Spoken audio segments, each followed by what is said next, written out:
All right, so we're back live.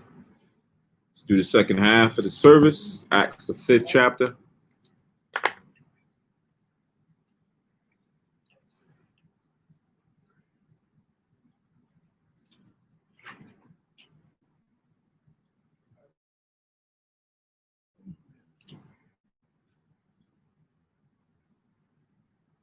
Give me 1 second here.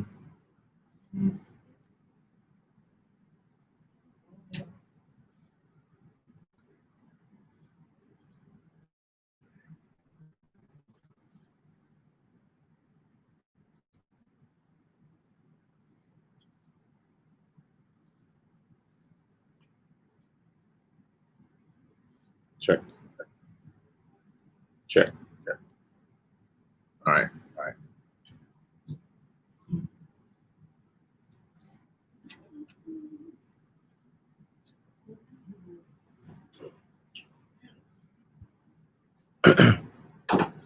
Check. Check, check. Check, check, check. All right. All right. So let's move on. Acts 5:1 now. It says, but a certain man named Ananias with Sapphira, his wife, sold a possession and kept back part of the price. His wife also being privy to it, and brought a certain part and laid it at the apostles' feet. Right? So if you can recall back in Acts 4:32, the multitude of those who believed all came of one consent and said that we're going to go and make an agreement to go and sell land, this, that, and the third, and then present it to the apostles' feet. Well, this man and his wife conspired amongst themselves that they was going to go sell the land, but they was only going to bring a portion of the money to the disciples, right? Only going to bring a portion. So as this happens, one thought is that, man can't read my thoughts, right? I don't know what your intentions are or what your motives are, but right now we only take people for face value on surface and based on what we can see. But here, remember, these brothers was moved with the Spirit so that they can understand and see certain things that is just not most common. It says in verse 3, but Peter said, Ananias, why have Satan filled thine heart to lie to the Holy Ghost and to keep back part of the price of the land, right? So, of course, when somebody knows something about your intentions or what you're doing, and you're the only one that knows, it's like they're reading your thoughts, you might be taken aback, right? But again, they were rolling with the Spirit. So the same way in which these men were able to heal certain people through Yahushua, they were also given gifts to understand and see certain things also that most people are privy to. That's how Daniel was able to interpret the dreams like he was, because Most High gave him the spirit of understanding to interpret the dreams, or counsel, how he was able to counsel, and during the time of story of Susanna, he was able to be wise enough to be able to distinguish who was telling the right thing versus the wrong thing. Even Solomon was given some of that wisdom. So sometimes the Lord gives certain individuals, not everybody, certain individuals, gifts within the spirit to do certain things that's not most common.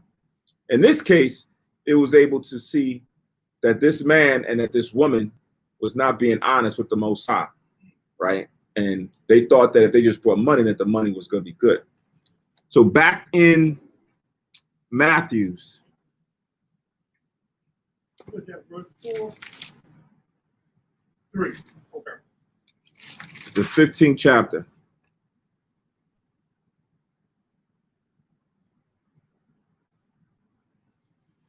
So Matthew's 15 and verse 10.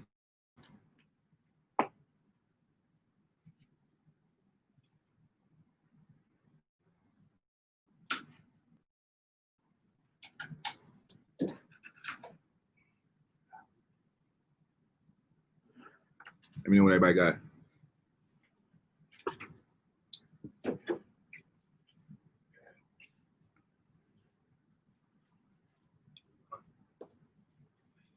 So Matthew 15 and 10, it says, and he called the multitude and said unto them, hear and understand, not that which goeth into the mouth defileth a man, but that which cometh out of the mouth, this defileth a man, right? So at this time, there was accusations being brought up to the disciples of Yahushua and Yahushua and them because they didn't wash their hands before they went to go eat.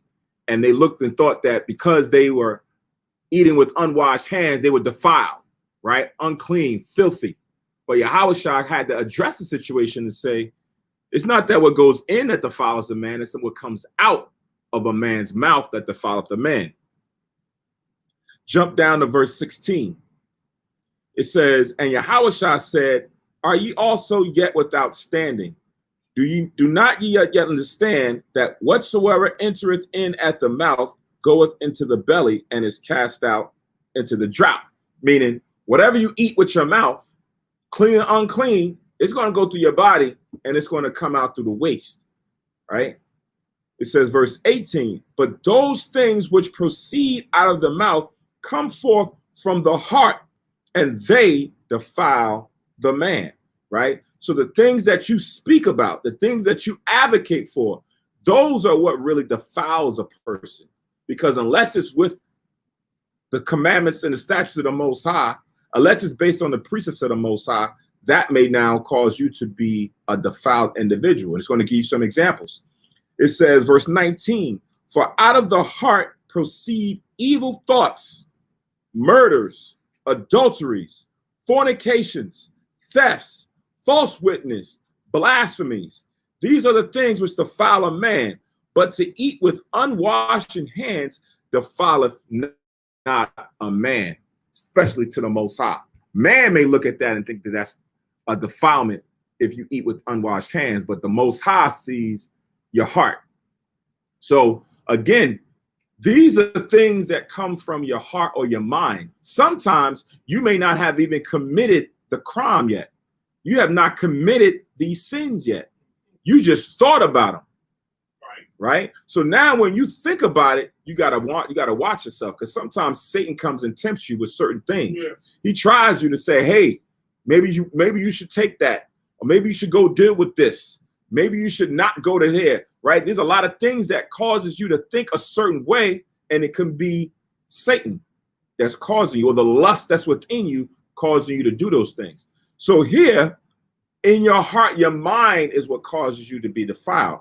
So now as we go back to Acts 5, and Peter asked the question to Ananias, why has Satan filled thine heart to lie to the Holy Ghost and to keep back part of the price of the land? So he thought that he was being deceitful, but only he would know. And he came and brought money, but no one else would know. But Peter and the rest of the apostles were able to discern, reading his spirit and having insight into his spirit, that Satan got to him and he was lying on the amount of money that he was bringing to be able to be distributed to amongst the people. Now, this is happening as a testimony to have people understand how the Most High operates. Because sometimes Peter wouldn't have had to say anything. Sometimes the Most High will just go and take action on his own accord. Let's read what happens. Verse 4. Whiles it remained, was it not thine own? And after it was sold, was it not in thine own power? Why hast thou conceived this thing in thine heart? Thou hast not lied unto men, but unto God. Because that's what they thought they was going to do. They was going to lie unto men, right? So they considered and conspired this whole thing, and they had control over everything that was going on. It ain't like something happened, and as the money got transferred over here, you know, this person took some out of it for himself, and da-da-da-da. By the time it got there, it didn't exchange hands 4 or 5 times. It should have been $500, and now it wound up being $150. But, you know, nah. Peter's saying, while it remained, when you owned it, it was yours and under your control. When you sold it and got the money, You had the money. It was in your power and in your control. What happened in between is you allow Satan to come in and take a certain portion of the money out, set it to the side. Verse 5. And Ananias, hearing these words, fell down and gave up the ghost, and great fear came on all them that heard these things. Right? So as they were talking, and Peter exposed them and said, you didn't lie to me. You lied to the Most High. And as the words was uttered, Ananias fell down, dropped dead right there. And those that was around him was fearful, because not only, usually what happens, remember when the men came to bring the woman who was caught in adultery?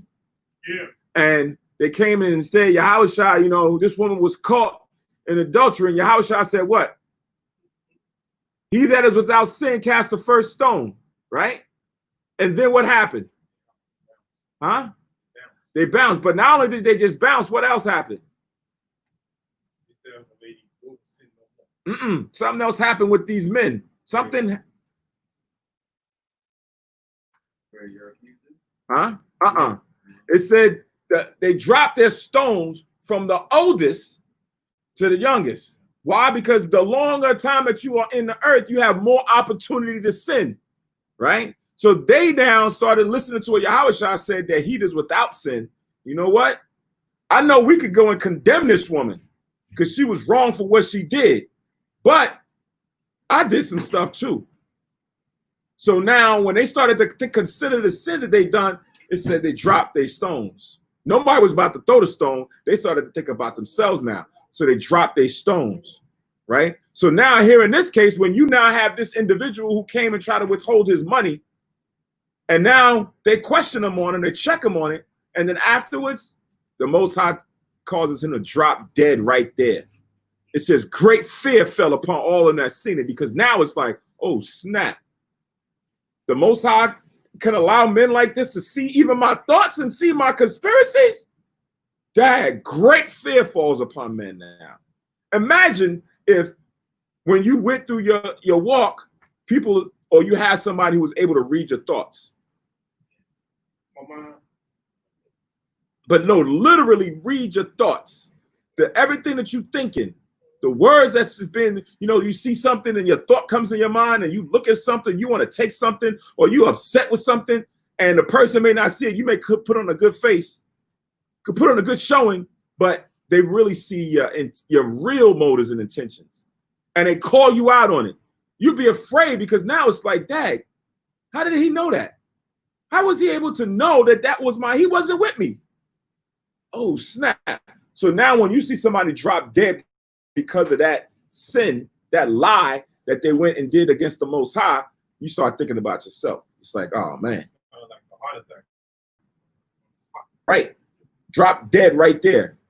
Right. So now all you know is at the moment that he was able to catch him in the lie and he dropped dead. Sometimes the Most High don't have to have somebody come and catch you in the lie. You could just drop dead. And everybody say, what? Oh my gosh, he was such a good person. He didn't never do anything wrong. Yeah, because you don't know that individual's thoughts and process. You don't know how defiled he or she was in the heart.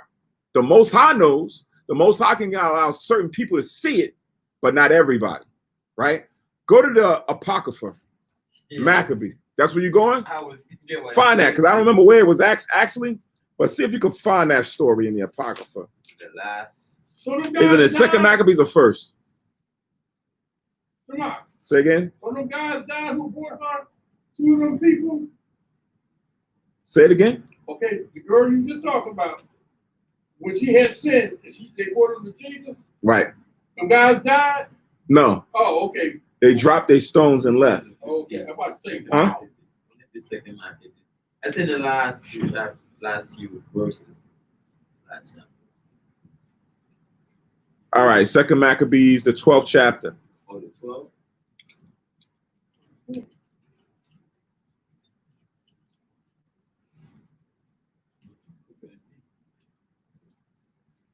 oh, Second Maccabees 12 and 39.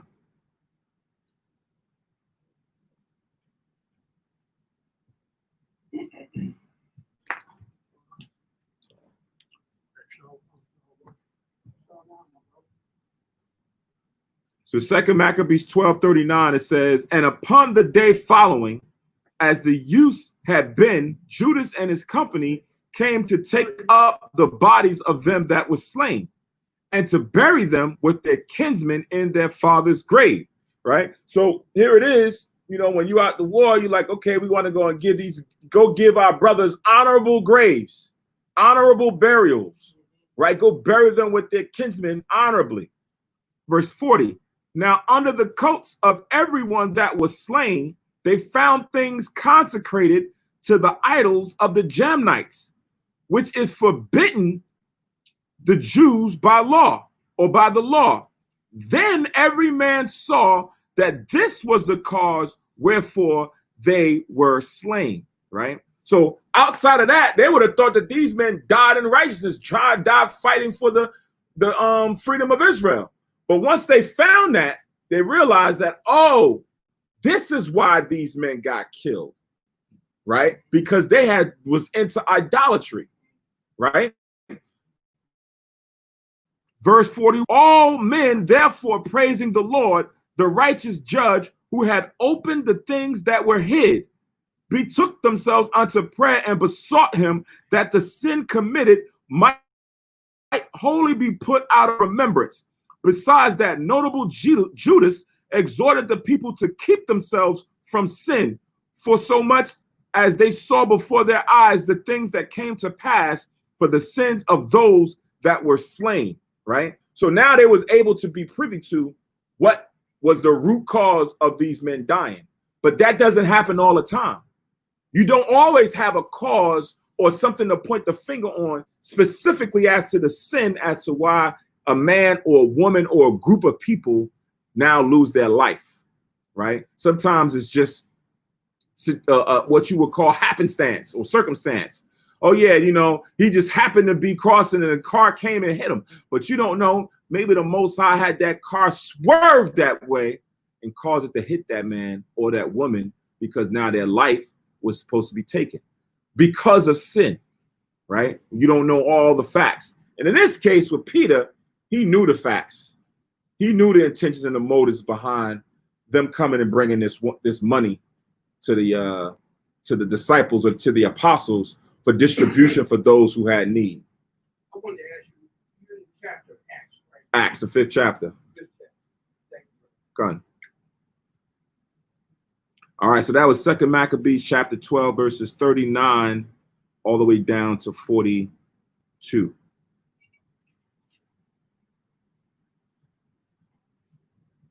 Acts, I'm gonna finish reading. Check out what they say. I'm gonna finish reading. This is 43. And when he had made a gathering throughout the company to the sum of 2,000 drachms of silver, he sent it to Jerusalem to offer a sin offering, doing therein very well and honestly, in that he was mindful of the resurrection. For if he had not hoped that they that were slain should have risen again, it had been superfluous and vain to pray for the dead. And also in that he perceived that there was great favor laid up for those that died godly, it was an holy and good thought.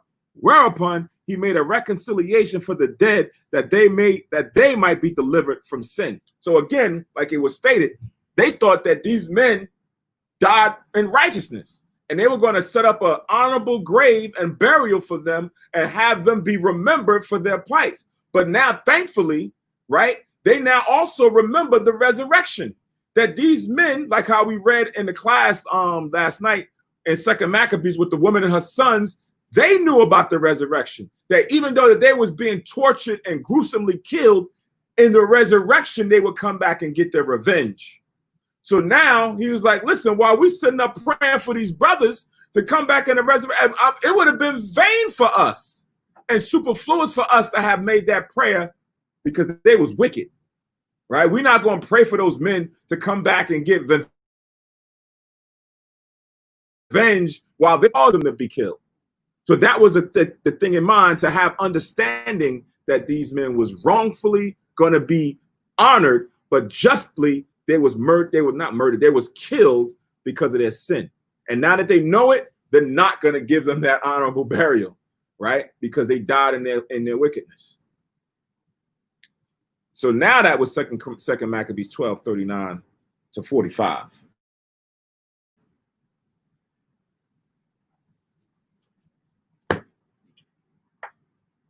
So now going back to Acts 5,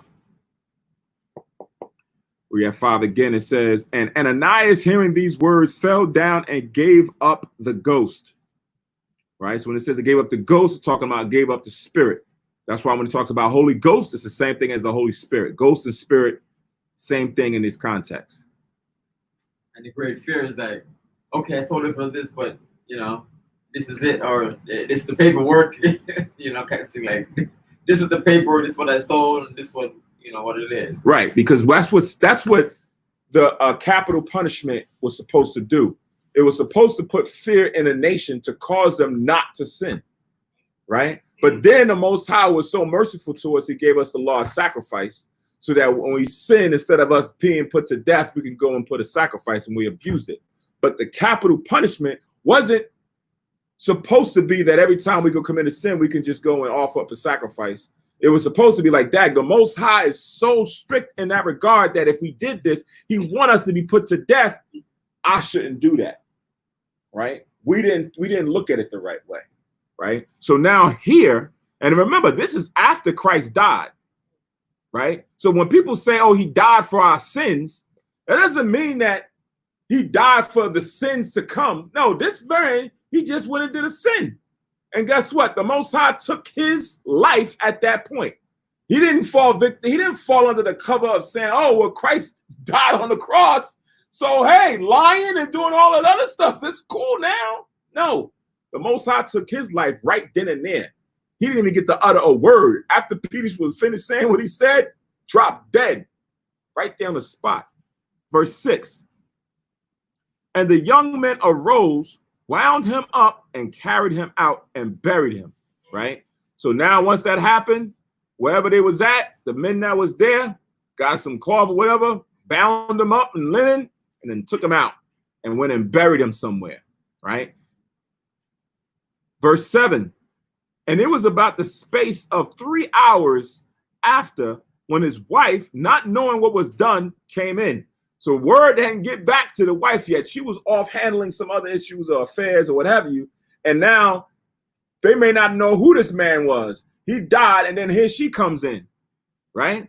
Not knowing that her husband just died 3 hours prior for lying to the Most High. Right.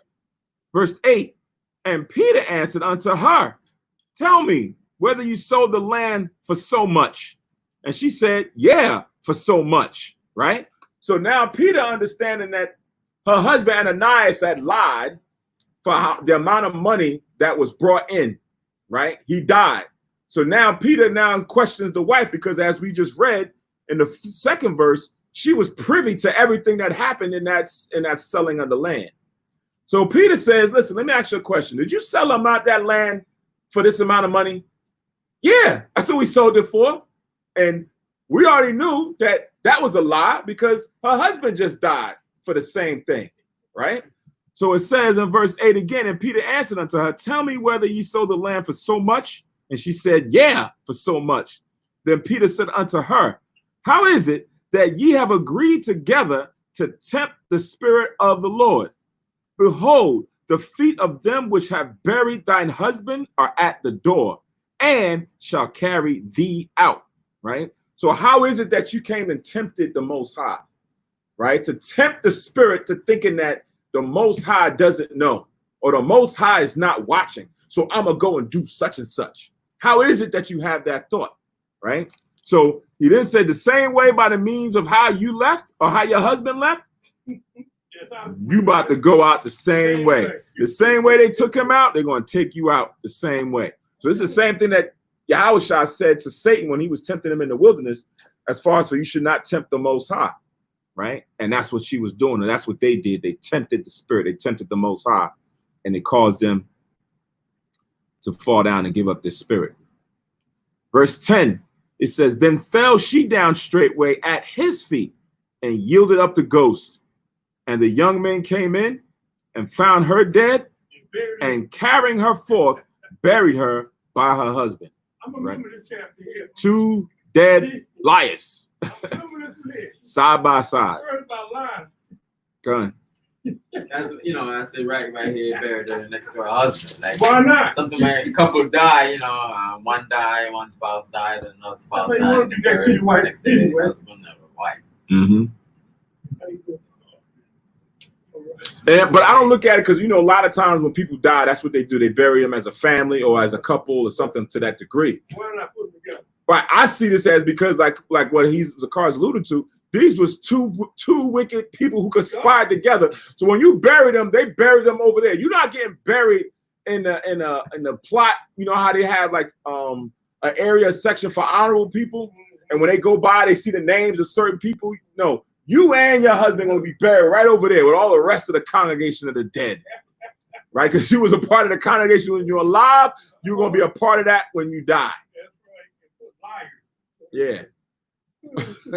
So now when you walk by, because when you walk by certain areas in certain times, that's what they did. Like during Josiah's time, when he went by to go and see the tombs, the sepulchres of the righteous men and women, he saw one. And he was like, hold on, these is wicked men. We know who they are. Why do they have? And they went and got men to go and stamp out their sepulchres and their graves, stamp it to the powder, is what it said. Right? Because he didn't want them to have an honorable name mentioned or left so that Israel could look upon him and think that, oh, this is a person who had a good name and he was left and he had a name left. So that would cause them to go and commit sin. Go to 2 Kings. Okay. Why are we going here? Is that what they did to Moses? Pharaoh? Got rid of his name off the buildings? 2 Kings. 2 Kings 23. Oh.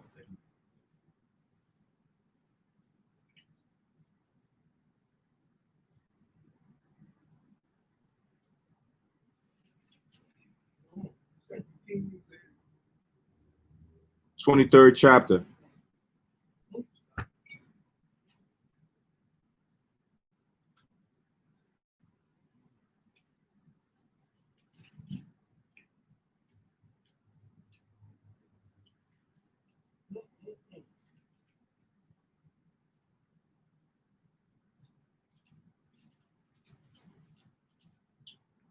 Give me 1 second.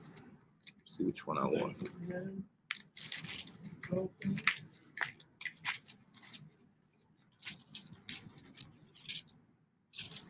Bear with me 1 second here.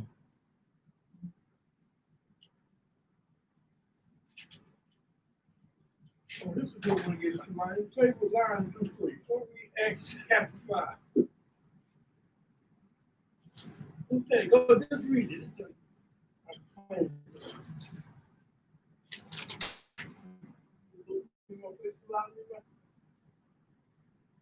Uh-huh.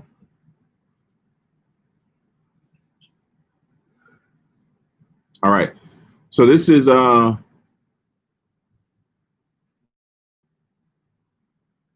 wanted to see. So this is 2 Kings 23, and I'm gonna start at 3. So it says, and the king stood by a pillar and made a covenant before the Lord to walk after the Lord and to keep his commandments and his testimonies and his statutes and all their heart, with all their heart, with all their soul, to perform the words of this covenant that were written in this book. And all the people stood to the covenant. And the king commanded Hilkiah, the high priest, and the priests of the second order, and the keepers of the door, to bring forth out of the temple of the Lord all the vessels that were made for Baal, and for the grove, and for all the hosts of heaven. He burned them without Jerusalem in the fields of Kidron, and carried the ashes of them unto Bethel. And he put down the idolatrous priests, and whom the kings of Judah had ordained to burn incense in the high places in the cities of Judah and the places round about Jerusalem. Them also that burn incense unto Baal, to the sun, and to the moon, and to the planets, and to all the hosts of heaven. And he brought out the grove from the house of the Lord without Jerusalem unto the brook Kidron, and burnt it at the brook Kidron, and stamped it to small powder, and cast the powder thereon upon the graves of the children of Israel, of the people. And he brake down the houses of the Sodomites that were the house of the Lord, where the women wove hangings for the groves. And he brought all the priests out of the city and defiled the high places where the priests had burnt incense from Geba to Beersheba, and break down the high places of the gates that were in the entering of the gate of Joshua, the governor of the city, which were on the man's left hand of the gate of the city. Right? Trying to skip through.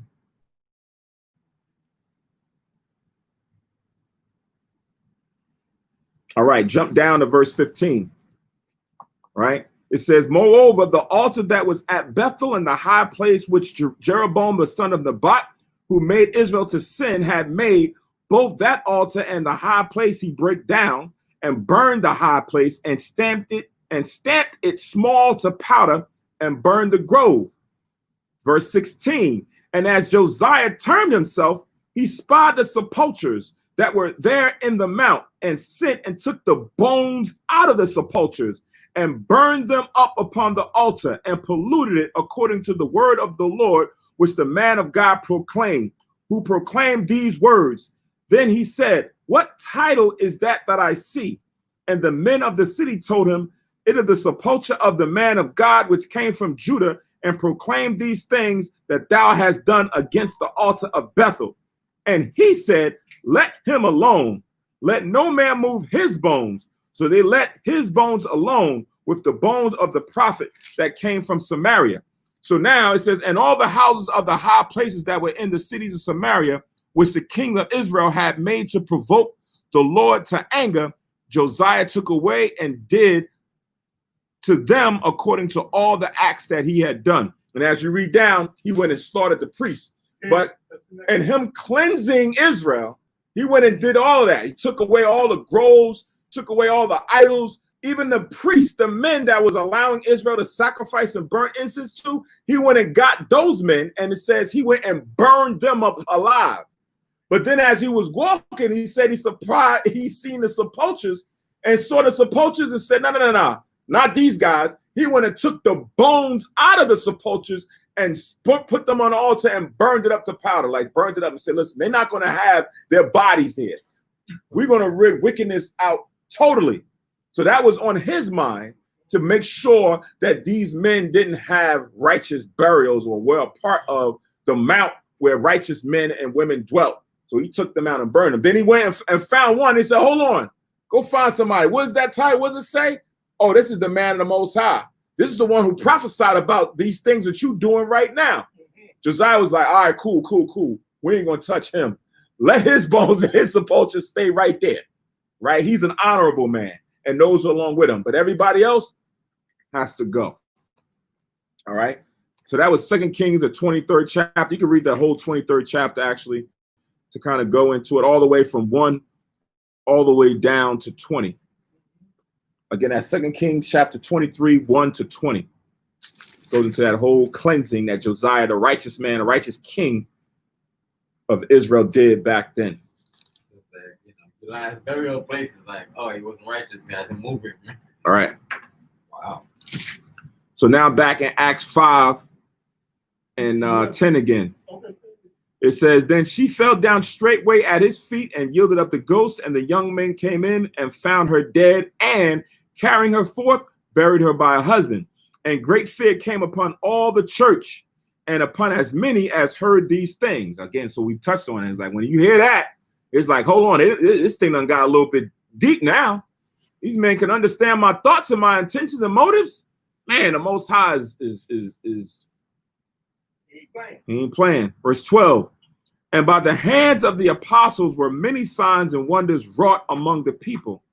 And they were all with one accord in Solomon's porch. So Solomon's porch is right there in the beginning of the temple, right? So when Solomon created the temple, he created a section that was called or named after himself in the porch area of the temple. And then it goes to the back. So they was right in that area, right? That's like when we're reading the gospel, I think it was during the feast of the dedication, it says Yahushua was there at Solomon's porch, which was right there in front of the temple to go and worship before the Most High. It wasn't like Solomon had a whole nother house somewhere miles and miles away, and that's where Yahushua was while the Feast of the Dedication was going on. No, he was there at the temple during that time on Solomon, which is Solomon's porch. Verse 13, and of the rest durst no man join himself to them, but the people magnified them, right? So now it was like these guys is something different, but people began to talk more and more about them, the brothers, and what they was doing and the miracles and things that they had accomplished. Verse 14, and believers were the more added to the Lord, multitudes both of men and women. So as this went out, right? Them prophesying and preaching in the name of Yahushua, more and more people began to get added. 15, insomuch that they brought forth the sick into the streets and laid them on beds and couches, that at the least the shadow of Peter passing by might overshadow some of them, right? So this is how much their faith was. That as the word went out about these men who rolled with Yahushua, and now they're still doing miracles in Yahushua's name, as they're going through the streets, those who now had ailments, sicknesses, or what have you, they just laid them in the street. And as not just that Peter would heal them, their faith was so high that as Peter and the brothers walked by, just by them walking by and the shadow being cast on them as they walked by, they felt that they could be healed. That's on a high level of faith. Not that you even remember the woman who went and touched the hem of Yahushua's garment and he said, I felt virtue coming out of me. That woman had faith on a high level for her illness or her issues to be healed up. But now here it is, Yahushua ain't there no more. Peter and the rest of the apostles is there. And they like, listen, we're just going to set you here. Oh, if I could just be in the shadow of these men as they walk by. They ain't even got to come talk to me. They ain't got to physically touch me. But just their shadow of their body comes past over me, I could be healed, right? It says, there came also a multitude out of the cities round about unto Jerusalem, bringing sick folks and them which were vexed with unclean spirits, and they were healed, every one of them, right? So you got those who got kind of, just physical ailments, and then those you got who got mental ailments. They got spirits on them, right? Like how the Edomite woman who says, ask Yahushua, says in Matthew 15, my daughter is grievously vexed with a devil, right? She has spirits on her. If Yahushua could heal that woman's devil, you had a lot of Israelites that are like that. Yeah. They got spirits on them. Some spirits you may have that are on you that causes you to really act a certain way, like act like a derelict or something to that degree. Other spirits may cause you to see things, or just like you're talking to something that's no one else can see before you, and now you're not in your right mind. It's not so. A lot of these things was happening to Israel. Like a part of the curse said that we would be mad. Some of us would just go mad, and when you go mad, you're just not functioning properly. You're not reasoning or rationalizing properly. So that's why sometimes, in through your expression, when somebody don't see what you're saying, like you're trying to talk with somebody and converse with somebody, you're like, hold on, are you all right, man? Is something wrong with you? Right? That's what you say rhetorically, but in most cases, sometimes people's not really there. So you'll ask yourself, you'll ask a person in an expression, are you all right, man? Are you bugging out or something? Something ain't right with you, right? Because you could be going mad, right? It's funny when I watch, sometimes when I'm home, I watch the Judge Judy show, the court show. And sometimes people are physically not really there. Like you can see them. And then she'll ask him, she's like, are you on any medication right now? Because you're not acting right. Like, are you taking medication that causes you to act a certain way? Some people don't need no medication. They just it developed over time at these spirits and things. So now as they're going through, they're healing the physically ailed and the mentally ailed. Just by the presence and the name of Yahushua. Be quiet. Come. Scripture for the lady you mentioned. Uh-huh. It's in Mark 5:30. Mark 5. Also, and 30. The one I want to read is Matthew 8:13. It said, and the one in Mark 5 and 30, when Yahushua said, and Yahushua immediately knowing in him that virtue had gone out of him. Right. In Matthew 8 and 13. So that was Mark 5 and 30, but you're going to read now Matthew's 8 and 13. 8 and 13.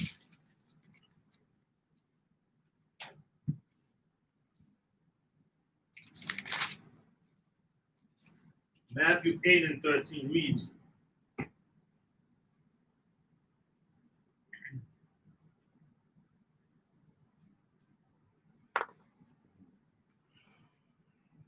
Matthew chapter 8, verse 13. And Yahushua said unto the centurion, go thy way, and thou hast, as thou hast believed, so it be done unto thee. So the faith and the belief is a big thing. So if we believe in Yahushua and what he can do, then you can get it. But if you believe that it cannot, same way, you're not gonna get it. I was even thinking about how, people are seeing the shadow, just passing people and they're healing them and they're getting up and they're okay. Mm-hmm. Imagine that you're seeing that. Yep. Like, wow, they're healed. Yeah, but the key thing is their faith. Yeah. Or even the brothers who brought the man and cut the roof and came to Christ. Yeah. They had faith to bring this man. Yeah, they dropped him inside the roof. They dropped and cut the roof and right there in the middle is like, hey, get up my roof like that. Okay, yeah, that's the same thing. Yeah, somebody's raising their hand. Oh. So now over time, because they're doing this, Yahushua had that happen. He started off slow. Then he started to build up momentum as the word began to spread out. So now when people now know about Yahushua and what he was able to do. So now here it is, he's resurrected, and you got his apostles that's still left here. And they now still healing people. So now it's like, man, he ain't even got to physically be here. And he's still doing miracles by way of his apostles using his name. So now you can see that as they start to go out to the different areas, more and more people are going to bring out the sick and the maimed to just to have them in the streets, to hear the word and also to be healed. Let me ask, this is the question as far as this, but I was reading in the Bible when God told them don't stop past and mess with the Gentiles, or don't stop past Samaria, go to the lost sheep of the house of Israel. Mm-hmm. Let me ask you, you said it, I can't find it, that it said he's not bothering with the Gentiles. Mm-hmm. Or is he bothering with the Gentiles? He is bothering the Gentiles, but you got to know and distinguish which Gentiles he's talking about. You got Israel that's in the Gentile state of mind, and then you got the actual Gentiles, right? But now, he'll deal with the Gentiles to a certain degree. I'll give you an example. Go to Matthew 15. Me and my man got to hold on and ask my man. Go ahead, Matthew 15. Matthew's 15 and 24.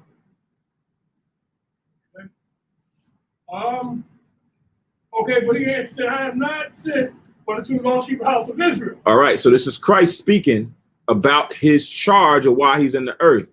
He wasn't sent but unto the lost sheep of the house of Israel. Who sent them? The Most High. Right. The Most High said, he had given his only begotten son. So Christ didn't come with that mission of his own accord. The Most High sent them. Right. So the Most High sent them to the nation of Israel, the house or nation of Israel. Same thing. Read on. Then came she and worshiped him, saying, Lord, help. So this is a Gentile, actual heathen Gentile. After Christ had told her he was not sent for her, he was only sent for his people. Then she came back still worshiping and asking for help. Read. It is not me. No, read from the beginning of 26. What he answered is saying, okay, But he answered and said, it is not meet to take the children's bread and cast it to the dogs. Right. So it's not right for me right now to take away what I came to give to my people and then give it to you. He used different wording. He says, not meet to take the children's bread, the children of Israel, and to cast it to dogs, meaning you and your people, right? The Gentiles, right? They were now classified as dogs, and it's about to elaborate as to what he meant by that. She picked up on it clearly. He didn't have to break it down for her. She understood exactly what Christ was saying. Read on. 27. And she said, truth, Lord, yet the dogs eat the crumbs which fall from their master's table. Right. So she's saying you're absolutely correct. Yet the nations, the dogs are only going to get the crumbs that fall off the table. Meaning, like if you have a pet, like a dog, I have a dog, my dog, if we sitting down eating, the dog gonna sit right there, just looking, waiting for something to fall on the floor. You don't even care about those crumbs. Now, once it hit the floor, it's like, oh, that's not, I ain't want to eat it now. I ain't gonna touch it. Right? And I hit the floor, it's defiled. The dog gonna eat it up. So she's saying, listen, we are only getting crumbs. The dogs get crumbs. They don't not get crumbs, they get crumbs. We looking for crumbs. So yeah, we those dogs, but you by right, you got to give us a crumb. Just by the fact that she understood that is what we all want. That everybody understands it the same way that this woman understood it back then, right? So now read on. 28. Then Jesus answered and said unto her, O woman, great is thy faith. Stop. Read that apart again. O woman, great is thy faith. So your faith is what? What's your faith? We went through this last night in class. Have faith in God. Else. Oh, that one either.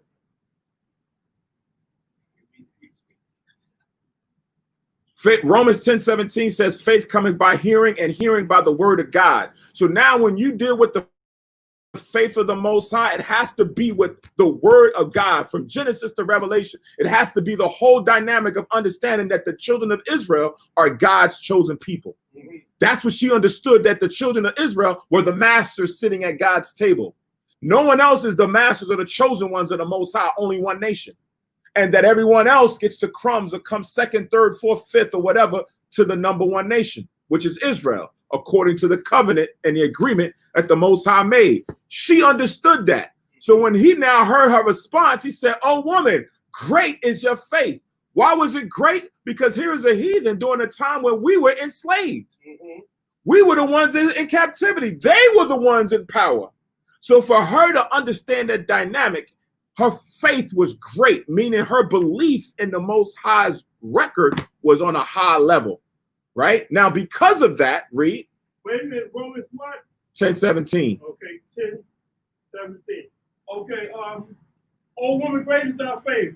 Be it unto thee, even as thou wilt.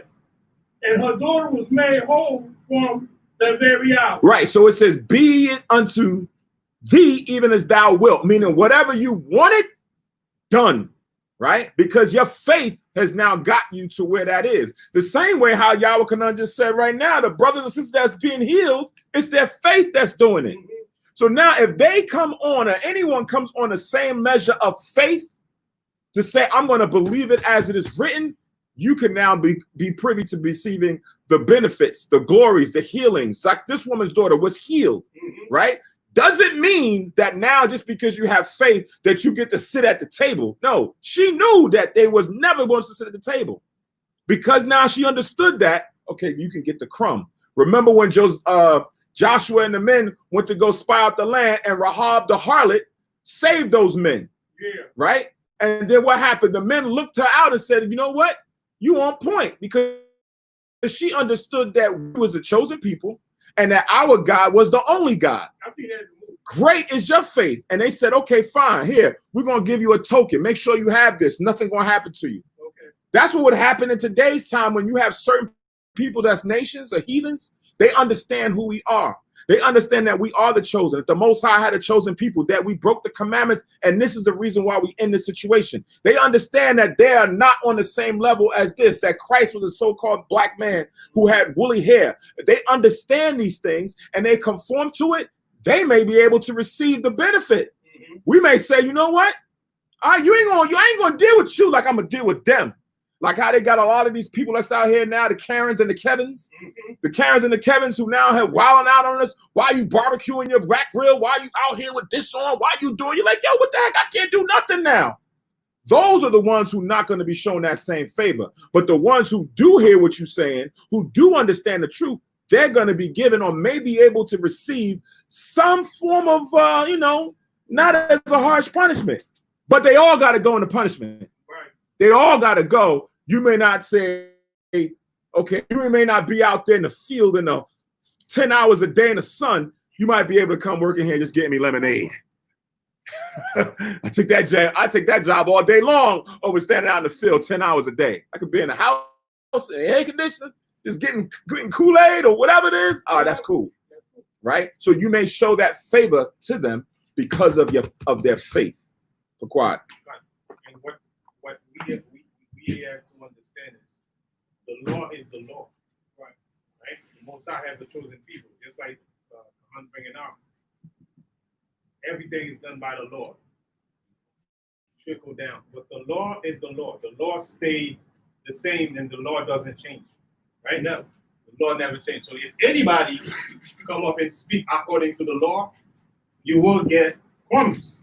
I'm talking about the other nations. You will get crumbs. But we so used to getting crumbs, we think the crumbs that the nation's getting is big. Right. Right? Right. Because of us, we're not going to be able to get sick in the kingdom. None of that stuff. But certain things going to happen to the heathen. Right. Right? And if they pray, then they might get healed. But we sometimes it's like we don't see the balance to it because we've been so low, we don't see what we're going to get as opposed to what the other nation gets. Okay. Was this woman, was she a Canaanite, one of those type of people? Was she an African?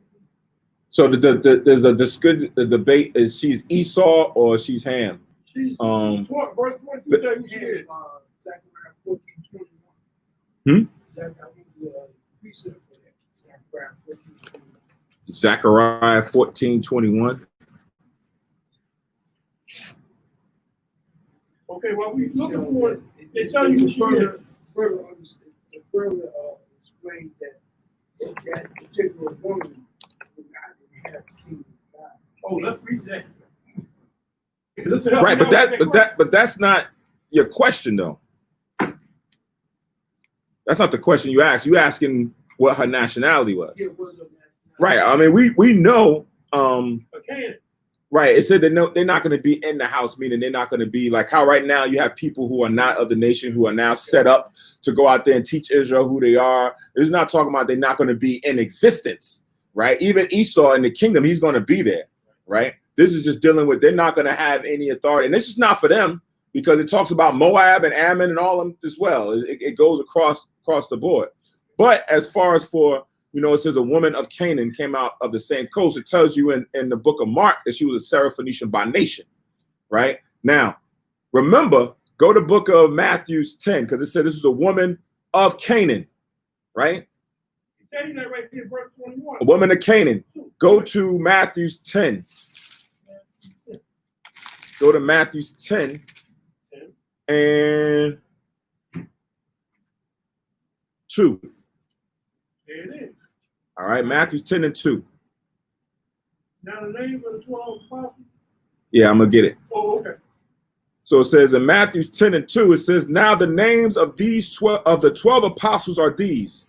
The first, Simon, who was called Peter, and Andrew, his brother, James, the son of Zebedee, and John, his brother, Philip and Bartholomew, Thomas and Matthew, the publican or lawyer, James, or the tax collector, I should say, James, the son of Alphaeus, and Lebbaeus, whose surname was Thaddeus. Here it is, Simon the Canaanite, and Judas Iscariot, who also betrayed him. So here it is, as part of the 12 disciples, it mentions a man, Simon the Canaanite. Now, does it mean that Simon was of the nation of Canaan? It says Simon the Canaanite. Yeah, he was a Canaanite citizen. You brought it up. Yeah, I'm asking, well, so what is this going on here? It says Simon the Canaanite.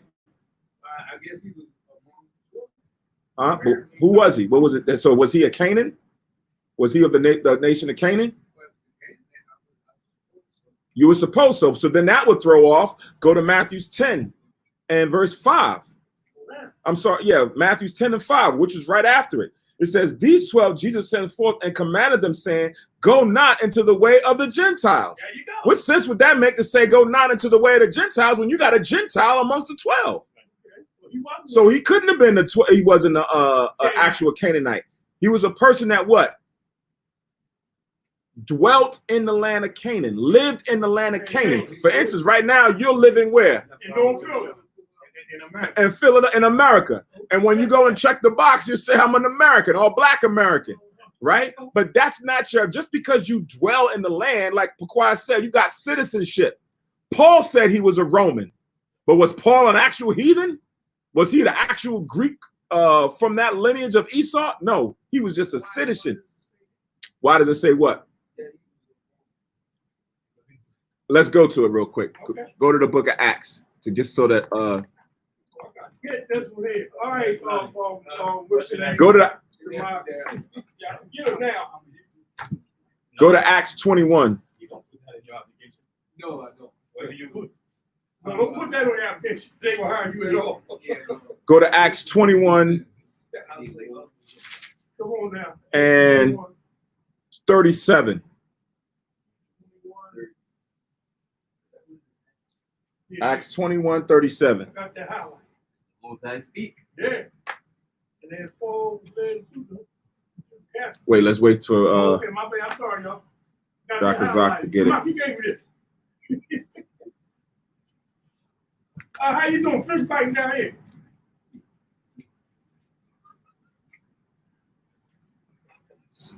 It's a fish bite for you. Okay, I'm eating it all up too.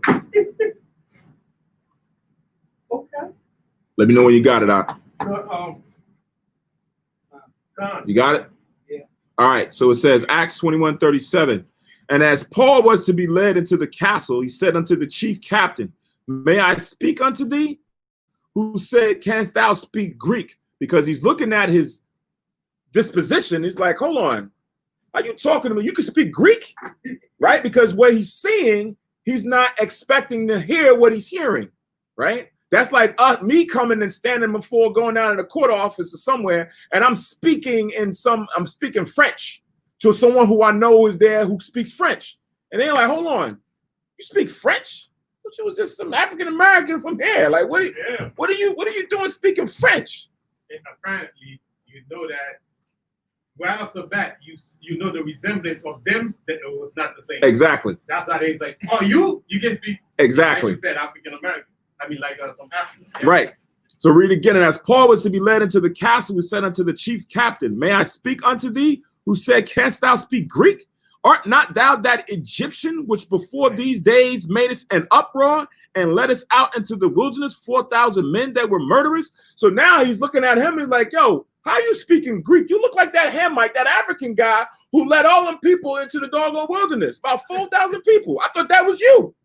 How you speaking Greek now, right? So now it lets you know when it goes into the history, the actual Egyptians look like the Israelites, meaning people of color, dark-skinned people of color. Because when you go into the actual murals and the walls and the catacombs and all that, it gives you the paintings that they did back then of what they look like.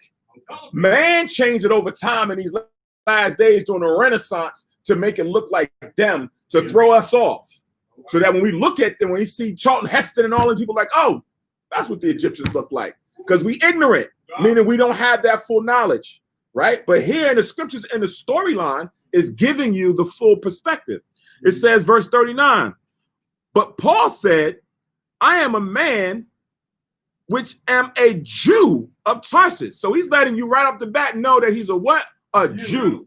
Then it says, a city of Cilicia, a citizen of no mean city, and I beseech thee, suffer me to speak unto the people, right? So here it is. He's letting it be known that he is a citizen of that place, right? Now, I'm going to get the one where he says that he's a Roman, right? Give me 1 second. He's a Roman. Right. Paul, because he was now exercising Jew. right. There he said he's a Jew, but now he's going to tell you something different. Go to the 22nd chapter.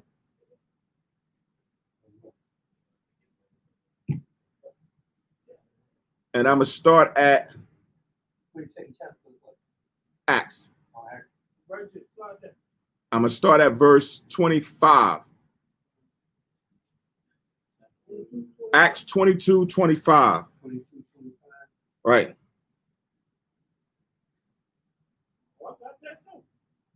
All right. So now you're about to understand how it is that now he's about to use his citizenship to his advantage.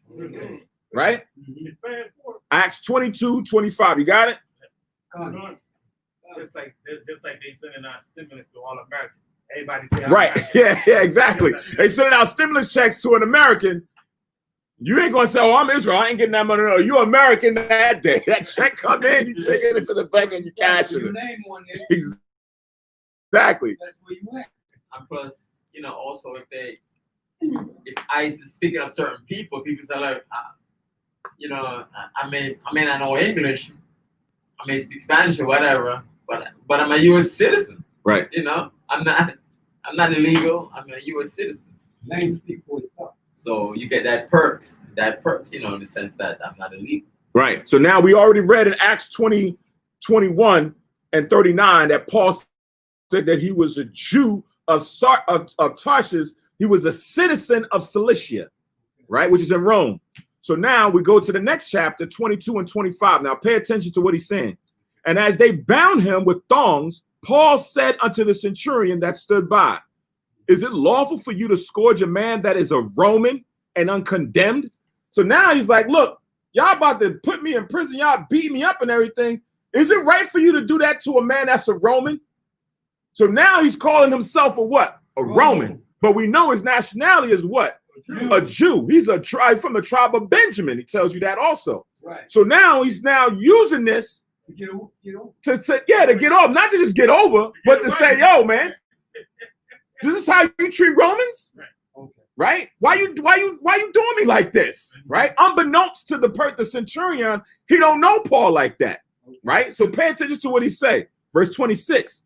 When the centurion heard that, he went and told the chief captain, saying, "Take heed what thou doest, for this man is a Roman." So hold on. Watch out what you do to him, because he's a Roman. Those mother cats, you can do whatever you want to do to them. But the guy that's a Roman, watch out, man, because that's not how we act to people who from our own city, right? I see, let me finish. Verse 27, it says, "Then the chief captain came and said unto him, Tell me, art thou a Roman? He said, Yeah." So now after the centurion went and told his boss that watch out for this guy, the guy was like, "Who, him?" And he came over and said, "Hold on, let me ask you a question. You a Roman?" "Yeah." Right? And it says, verse 28, "And the chief captain answered, With a great sum I obtained this freedom." And Paul said, "But I was born free." So now what they're questioning is how you got your Roman citizenship. It's the same thing for right now, right? Because if you are born in America, guess what? By birth, you are now a citizen of America. But now if you came from somewhere else and an immigrant, guess what you got to do? You got to go and pay a fee, pass a test, and then gain your citizenship. That's what he's talking about. He was like, I gained it through great sum of money. Paul, like, I got it free. I was born here. Right? So now they're going back and forth about their citizenship. We both citizens, but you got it without paying no money. I got it by having to pay some money to get my citizenship. The key is, as we talking about this, we bring everything in perspective. You gotta know the law of whatever place you at. That's what Paul did. Right? You gotta know the law. You gotta know the law of the land where you at, so you know what to take advantage of. Right. But overall, you know who you are. You are an Israelite. You're supposed to abide by the Moses' law completely. Right. But wherever you are, and that whatever country you at, know how that law functions. Right. So that you can take advantage of everything, however way you got to defend yourself. Right. Okay. But by nationality, by inheritance of the Most High, we are Israelites. Yeah. You know, like I wasn't born here, and I got my citizenship. I paid for it, so I'm a U.S. citizen. So if anything, whatever, and they may say, "Oh, covered. go back," you know, whatever, so on and so forth. You covered. Yeah, I'm a U.S. citizen. Right.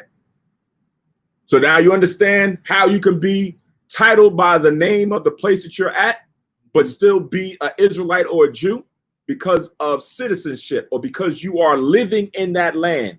You'll see that a lot in the Old Testament as well, where they'll give the name of the person and they'll give the land or the region where he's dwelling at. Like, for instance, Jesus of Nazareth, Jesus of Bethlehem, right? It's giving you the names of where he grew up or where he's living at the time, right? So he'll be a Bethlehemite, right? But he may not have been born there. It's just the fact that now he's dwelling there. Or now he's a Nazarite because he was dwelling there, not probably born there. So that's the understanding when you say Simon the Canaanite. Simon was dwelling in the land of Canaan, in that region amongst the Canaanites. So that's what the name that they had to distinguish him. Not Simon Peter, but Simon the Canaanite.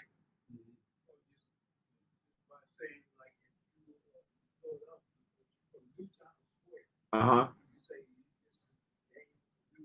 There you go. Exactly. But now in Newtown Square, you got a mixture of nations that live in Newtown Square, right? So now everybody that live in Newtown is of the same nationality. It's just that Daniel lives in Newtown, so you know where he's from, right? Or what part of town that he's staying or he's growing up at. Doesn't mean that you're a Newtownite. It just means that's where a Newtownian. It just mean that's where you dwelling and you living at.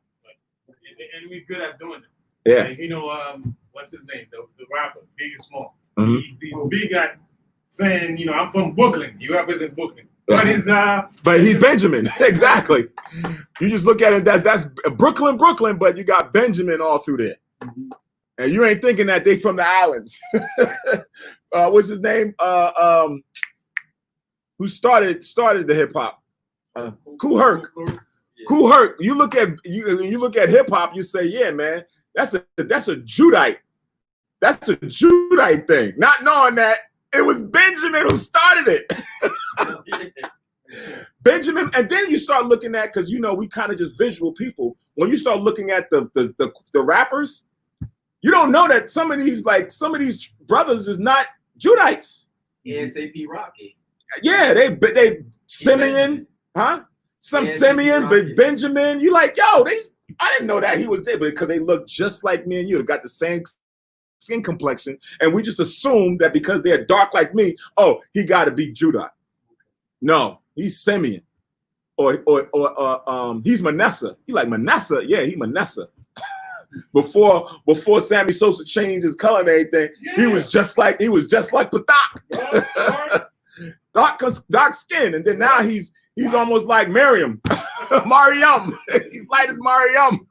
Even for years, I didn't know. I said, like, Bob Marley's wife, Rita Marley. She looks black. Right. She's from Cuba. Right. So she's Manasseh. Yeah, Manasseh. So also, you know, related to this, it says, you know, the book of Romans, the epistle of Paul, the apostle to the Romans. So he's not writing to the Romans. He's writing to people who dwell in Rome. Right.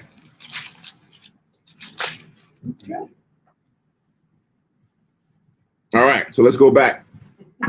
Acts 5 and 17 now. So it says, then the high priest rose up, and all they that were with him, which is the sect of the Sadducees, and were filled with indignation, right? So we read the last chapter, how the chief priests, Sadducees, and them came and was upset at what they was preaching, because they were preaching in the name of Yahushua and preaching about the resurrection, which the Sadducees don't believe in. So here it is. They went and told them, listen, y'all gonna stop that preaching. They went and roughed them up, threw them in prison and everything, right? They don't believe in it. But they ain't do nothing really to them, because they had just performed this miracle. Now here they out still doing the preaching and teaching, and now healing on a higher level. Right. spiritually and physically. So now when they come out and they see what's going on, it says that they were filled with indignation, right? Verse 18, and laid their hands on the apostles and put them in the common prison. So they went and locked them up again, right? Because the priests were the authority figures, right? So now the priests had soldiers and different people with them that they can go and apprehend somebody and then throw them in prison. So that's what they did. Now, this is not like a Roman prison, right? Like Pontius Pilate and them, they didn't go and get the brothers and then take them to Pilate and they throw them in a prison. They had their own prison. We had our own. Remember, when Yahushua was about to be crucified and they took him to Pilate, Pilate said, don't you have your own laws that you judge your people by? And they said, yeah, but we can't commit the actual capital punishment, meaning putting somebody to death. So they can go and throw somebody in our own prisons, and that's what they did. But it's the same thing because they had just done that not a little while longer, because I'm preaching and healing in the name of Yahushua. But quiet. Right. And when you read on verse 17, where it's a sect of the Sadducees, you could also say a religion of the Sadducees or a group of the Sadducees. Meaning they break away from the big nation, and now they want to establish a little sect within the nation. Mm-hmm. So that's where we get religion. Right. Or even like sometimes, for instance, like the 5%ers. Right. The 5%ers are like a sect of Islam. Right. 5%ers. Right. They started out the brother who started that was a Muslim, and then he went and started his own thing and called it the 5% doctrine, whatever it's called. But they still have some of the same Islamic principles, right? They believe in quote unquote Allah, right? But they're a sect of this. Right. So one would say, yeah, they're a sect of Islam, which is now titled under 5%. Okay. Right. So this sect of the Sadducees were the ones who came and was upset that the brothers was out there still teaching and preaching. Verse 19 now. 18 again, and laid their hands on the apostles and put them in the common prison. But the angel of the Lord by night opened the prison doors and brought them forth and said, right? So again, gotta pay attention to what's going on. This is how, like I said, when things like this happened to these apostles back then, this is why you could understand that they were rejoicing, that they was kind of more fervent in what they was doing, because they were getting direct signs of the Most High and the Spirit working with them, right? For instance, if we go out there and we see somebody sitting on the street right there, and they're like, brother, can you help me out? And you're like, brother, I ain't got no money, but I can drop some jewels on you. You know, your house side, this boom, boom, boom. And then you see him that he got an ailment, right? He in a wheelchair. And then the Spirit talks to you. The Spirit is working through you. And the Spirit tells you to tell that man to rise up and walk. And you say, brother, get up out the chair. And the brother is like, man, I've been crippled since I was born, man. I can't get out. What are you playing with me? Brother, you believe what I just taught you? Did you believe everything that we just said about Yahushua and how he's for his people? I believe all that, man. I never believed what they was teaching in churches. Brother, get up out that chair and walk. And the brother get up out the chair and walk. You happy for the brother, but now you know Yahushua is working with you, because that can't happen unless Yahushua is working with you, or if you was Satan. So you already know by the principles that you following that you ain't dealing with Satan. Right. You now rolling with Yahushua because you're trying to follow this according to as it's written. Now that brother get up and walk, and you like, oh man, all right, Yahushua working with us. And you out teaching, and thousands coming. And then you get another one, and they healing you. Now they lining them up in the streets. And now here it is. You ain't even physically touching them. They just walk. You walking by, and just based on you passing by, men and women is getting healed. And you like, man, both sides work. Then they come and they see what y'all doing. They grab you up and they throwing you in a prison again. And you like, oh man, we go back here again, man. Christ said this is going to happen to us. But now you in prison. The last time they let you go in the morning. Now you there in the middle of the night, and all of a sudden the gates open to the prison, and the angel comes. That's what it said. The angel of the Lord came, opened up the doors to the prison, and then brought them to the front, and then is about to tell them something. Verse 20, it says, go, stand and speak in the temple to the people all the words of this life, right? Commanding them now to continue to teach based on everything pertaining to the Spirit in Yahushua, right? So now when you have that happen and you're like, man, we about to go rock, man. We about to go out there.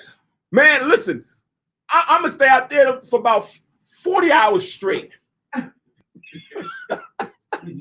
Because you got direct, right now, you don't have a lot of that. You don't have, you know, when we go out there and we're teaching to somebody got an ailment and you're like, all right, brother, you're all right now. You're all right. Now it's based on everyone's internal faith, just to believe. A lot of those miracles we don't have happening on a high level like it was when Christ and the apostles walked the earth. So now none of that is here. You don't know who Paul is. You don't know who Peter is. You don't know who James is or John. None of these men that was back then. Now they're different names that's walking the earth. Now they're just going out teaching, and now it's trying to build up your faith. Later on, those things might happen. But right now, it's the build up of faith. Right now, we scared of coronavirus.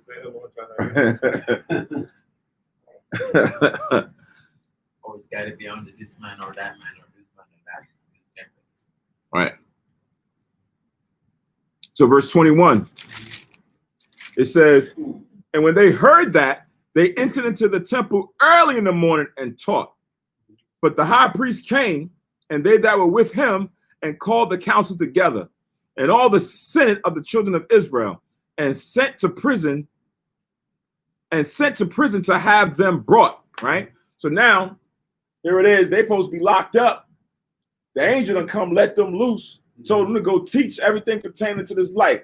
They got up early in the morning and went to the temple to go start teaching. Now the Sadducees and the rest of them who now locked them up, they now got a council together on what they're going to do with them, right? So they're now in the midst of the council, and they're like, yo, go get those men from the prison. That's what they don't know that they're gone. They're like, go get those men that was in the prison. Verse 22, but when the officers came and found them not in the prison, they returned and told, saying, the prison truly found we shut with all safety, and the keepers standing without before the doors. But when we had opened, we found no man within. The key is they already done locked themselves in the prison. Right? They already done locked themselves in the prison of Yahushua, so no other prison can open. They already locked themselves up in the prison of Yahushua. So put them in any other prison that really not gonna, it's not gonna phase them, right? So they can get out. So that's the key. When we locked ourselves in the prison of Yahushua, nobody or nothing can do anything to us ever. So physical prison cannot hold us. Now, let's look again what's going on here. Because it says, verse 23, saying, the prison truly found we shut with all safety, and the keepers standing without before the doors. But when we had opened, we found no man within. So now it wasn't that they just threw him in prison and the building was empty. No. They had people, you go to a police precinct, you got people out there on desk duty, people that's there guarding the jail cells. They got a desk or something like that, just in case somebody be fighting or they rattling a thing. They got somebody, hey, calm it down up in there, right? So they had people there, but now when they go to check on these men, not only wasn't they there, but the people who were standing there, they don't know where the hell they at. And their cell doors all locked with security. Like, what the heck? I don't know what happened. Right? So now you got to look at it. The angel came and brought them forth out of the doggone prison and did not alarm anything. Right? He did. These guys, these people who monitoring the prison, they don't know what the heck is going on. So you got to know also that the Most High and Yahushua, they can have certain things going on. Like sometimes you watch movies. I watch certain movies and they'll have it where time stops. Right? Everybody frozen. But they moving through time. Where everybody else is frozen, they stuck, right? And they don't see and everything was going on. And now everybody's walking through, they talking, and then after they finish talking what they're doing, boom, everything comes back and they continuing on. right? They don't understand that the Most High controls time. The Most High controls your thoughts of what you see. Even when Yahushua was walking with the men after he resurrected, they didn't even physically see that that was Yahushua walking with them, talking with them. Not until they ate something or they drank something, then all of a sudden, yo, that's Yahushua. And then poof, he's gone. It was like, oh snap, he was there all along. We didn't even know, right? So the way in which how things is controlled and seen and done, sometimes as you read it, it may go over your head. Like, yeah, these men was there. Remember, that was the whole reason why when Yahushua crucified, they had men at the sepulcher. They said, listen, we're going to put the stone there and we're going to have people guarding the gate so that nobody can lie and come and say that, oh, he resurrected, but all they really did was go in and just take his body. So they secured it. But even in securing it, doesn't matter. That stone wasn't taken away. Yahushua still got out, right? He still resurrected and came out. Right. So it's the same thing. The Most High can use the angels or what have you to allow these men to escape. Right. I forgot who was first. Okay, y'all can I? Let me read this verse. Acts chapter 16, verse 23. Acts chapter 15, verse 23. It says, and when they had laid many stripes upon them, they cast them into prison, charging the jailer to keep them safely, who having received such a charge. Where you at? Wait, where you at? Oh, Acts what? Acts chapter 16. Oh, verse 16. 24. Yeah. Okay. What you said? 15. 16. 16. Acts chapter 16, verse 24 now. Who having received such a charge, thrust them into the inner prison and made their feet fast in the stocks. All right, so to fast their legs under the stock, besides being in prison. Verse 25, and at midnight, Paul and Silas prayed and sang praises unto God, and the prisoners heard them. And suddenly there was a great earthquake, so that the foundations of the prison were shaken, and immediately all the doors were opened, and everyone's bands were loosed. Verse 27, and the keeper of the prison, awakening out of his sleep, and seeing the prison doors open, he drew out his sword and would have killed himself, supposing that the prisoners had been fled. So this was another situation that they had them scared. That it was earthquake and the doors open and they weren't in their stocks. Right. And he was gonna kill himself. Right. But they were there. Right. But why? And understanding why he was going to kill himself. Because he's sleeping. And not only just because he's sleeping. Because you can be like, what happened to the prison? Right. Because it was his responsibility. Yeah. Right. It was his responsibility to watch them. And then now if they come out and they find out that this man who is being sought after and going from magistrate to magistrate, he got out and was let loose. They're going to think that he could spy to let him loose, or now it's on his fault. So what happens? They may now judge him or do something to him in his house. So he said, you know what? I'm about to take my own life. Paul's like, ho, brother, I'm right here. Right? And that was the case. So he said, all right, as you read on, he's like, all right, don't do anything. And then the brother was asking, as you read it, he says, what must I do to be saved? And then Paul gives him the answer as far as what he needs to do with him in his house, so on and so on. But what? I want to read Romans, the 8th chapter, 35 to 39. In case what I said earlier went over anybody's head. Romans 8:35 to 39. 8:35 to 39. So this is in reference to lock yourself in as prisoners of Yahushua, what it really meant, the depth of it, so that we can understand what I meant by that. Romans 8 and verse 35 reads, who shall separate us from the love of Christ? Shall tribulation or distress or persecution or famine or nakedness or perils of sword? As it is written, for thy sake we are killed all day long, we are counted as sheep for the slaughter. Nay, In all these things, we are more than conquerors through him that love us. For I am persuaded that neither death, nor life, nor angels, nor principalities, nor powers, nor things present, nor things to come, nor height, nor depth, nor any other creature shall be able to separate us from the love of God, which is in Christ Yahushua Mashiach. So that's what it meant. I meant when I said, when you lock yourself into the prison of Yahushua, you have your firm conviction. It's like you lock yourself in, you throw away the keys. That's the way we should look into, when we come to serve Yahushua. Lock yourself in, throw away the keys. Anything that come in, you're not budging. With that, when you have that conviction, nobody can do anything to you or anything whatsoever. So everything that we just mentioned here, it pretty much sums it all up. Well, Romans chapter 8, 35 to 39. So yeah, it's a work in progress for everyone, but that's what it meant to lock yourself in your house and throw away the keys. Okay. Come. So now going back to Acts 5, and we at verse 24 now. Now when the high priest and the captain of the temple and the chief priests heard these things, they doubted of them whereunto this would grow.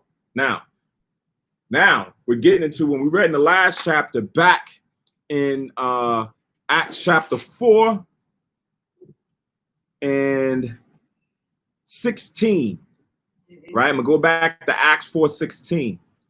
It says, saying, what shall we do for that indeed a notable miracle have been done by them is manifest to all them that dwell in Jerusalem, and we cannot deny it.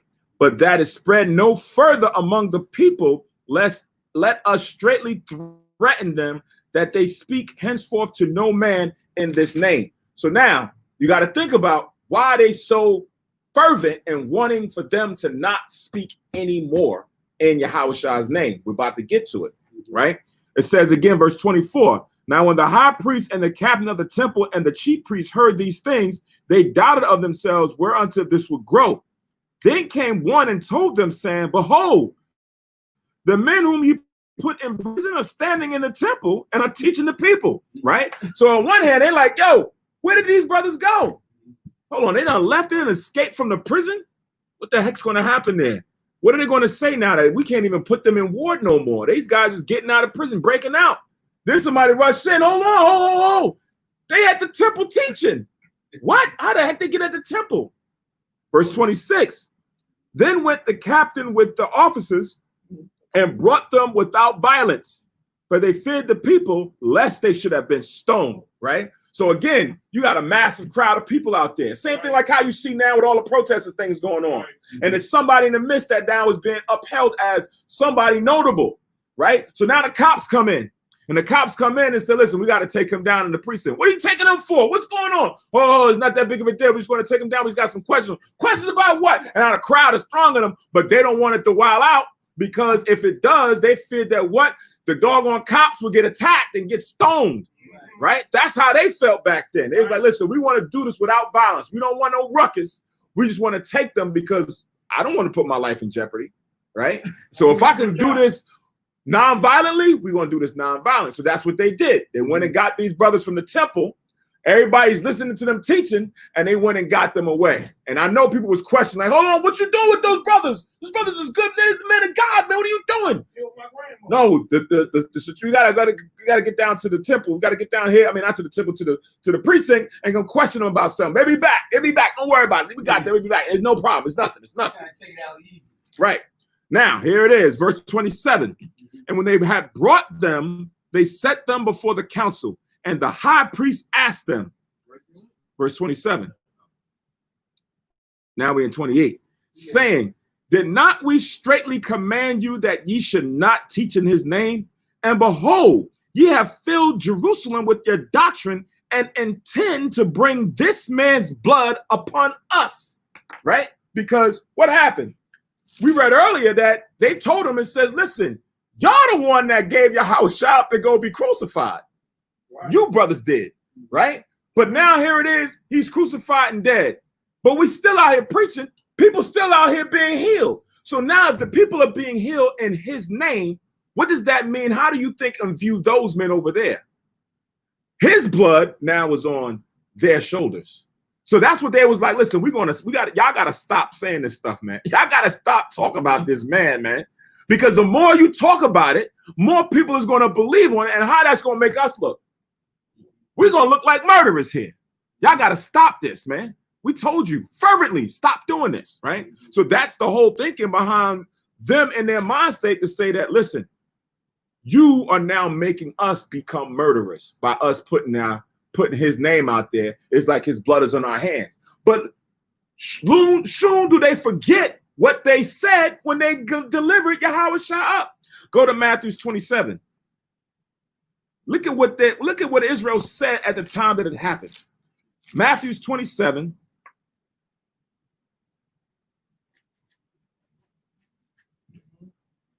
And let's start at 22. Matthew 27 and 22.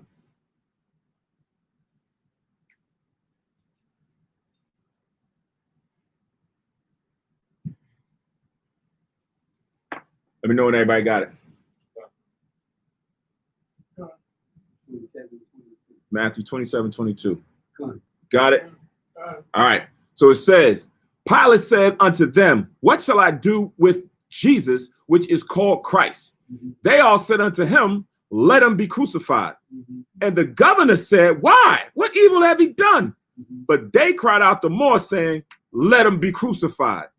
Verse 24, when Pilate saw that he could prevail nothing, but that rather a tumult was made, he took water and washed his hands before the multitude, saying, I am innocent of the blood of this just person. See ye to it. Then answered all the people and said, his blood be on us and our children. Then released he Barabbas unto them, and when he had scourged Yahushua, he delivered him to be crucified.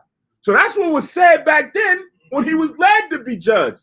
So now here it is. He was crucified, resurrected, came back, was amongst the people for 40 days, seen of a lot of people, and then was taken up and seated at the right hand. Those who was his apostles now are still rolling in the spirit, speaking and preaching on behalf of him, healing and teaching on behalf of him. So now they're like, yo, man, this thing is growing. It ain't stop. We thought it was going to stop when he died. Remember, that's what Caiaphas and them said, that one man must die for the nation. So once he's dead, we be all right. We be good. We be in good standing. We go on doing what we do. But it didn't stop there. So now they're trying to stunt the growth of these men, and it still ain't stopping. So now they're like, yo, you really putting the blood on us. No, you put the blood on you. Y'all said that you wanted the blood to be on you and your children, which means now that, like how we said, the spirit of the prophets is subject to the prophets. Those same brothers and sisters from back then who gave up Yahushua and said, crucify him, that blood is still on their shoulders today, right? They gave up the Messiah. Even Yahushua said the one who now goes against him is not going to be a good thing. He was specifically talking about Judas, but Judas wasn't the only one. A lot of our people back then also gave him up. So those spirits, that same blood is on the hand of some Israelites today. They was just thinking about them with Paul. I mean, with Paul and the rest of them. It's not even Paul. This is Peter and them, because Paul ain't come on the scene yet. They just dealing with the effects of Peter and John and then the rest of them that was out there teaching the apostles then. But you got thousands of years that are going by. It's the same spirit that's here. People don't like the way we teach on the name of Yahushua. Who? Not my Yahushua. What book you got? That's not the Jesus I know, but this is the Jesus that walked the earth. So you don't want me to hear that? Listen, somebody call the cops on these men. Call the cops. That's what they want to do. They want to call the cops. They out here causing the ruckus. They disrespecting our business, this, that, and that. They want us to. Now, if it was someone who's just out there speaking about the blood of Jesus and all his glory in Christianity, it'd be no problem. Right? They'll have a whole kumbaya moment out there. You have a whole big protest and march on that false ideology. But now when you're preaching the truth according to Christ, it's a problem. So they want to stunt the growth. That's what they were saying back then. And this is our people. This is our people. We ain't talking about the heathens. We're talking about the Sadducees and the sect of the Sadducees and the people that's upset, chief priests upset at what's being spoken. You can imagine what those bishops and reverends and pastors that's in these churches is thinking when they're being exposed by the truth coming out and what they're doing and how it's false, right? And you can't contend against it, right? They're upset, right? And I know that they're saying and teaching certain things, and that's why sometimes they come up and want to debate. They want to debate brothers to kind of stand firm because they don't want them to be viewed in a certain light when they're in front of their congregation or someone asks questions about what those brothers said. I was out there in the corner, brother said such and such. I was watching on YouTube and I saw this brother teaching it and it all made sense. What say you, Pastor? That's why sometimes I'm a little Esau can easily figure it out. I mean, he stood out as our enemy. Yeah. But the enemy that we should always be mindful of is those in your own household. Yep. Because I mean, you cannot picture them being your enemy, but they are your enemy. And it's tough. So Esau you can easily pinpoint Esau. Easily. Esau opened the door right here. You say you wanna come in? He said, nah, you can't come in here, man. It says it right here. You can't come in. If a brother come in, open the door, we open it up, brother, come in.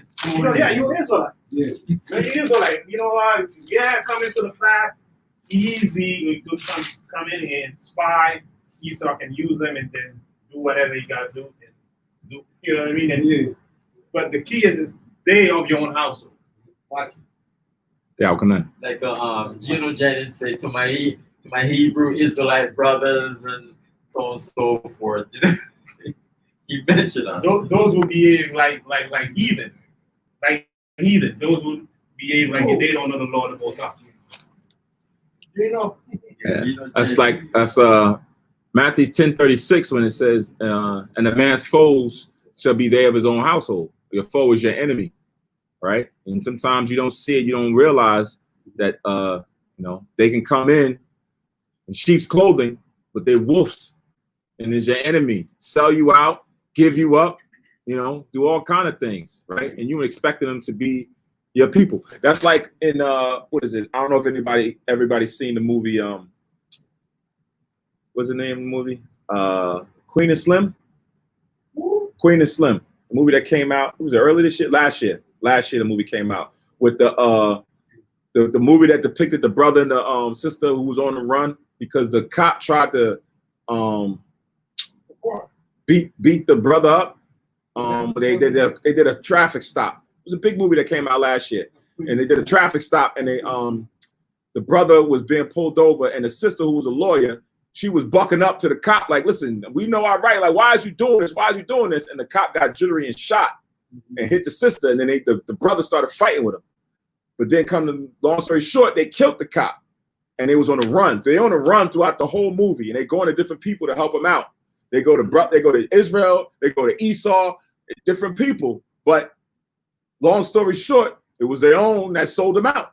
Okay. Their own people sold them out, and you like, damn, like of all people, like what the hell, man, right? You would have expected the heathen is not own people sold them out, and sometimes. They say art imitates life. That's exactly what it usually is. And sometimes our own people will give us up, right? Even when we in the right, they'll give us up for the wrong reasons. And this, I don't know if I said not to say, but that's exactly what happened.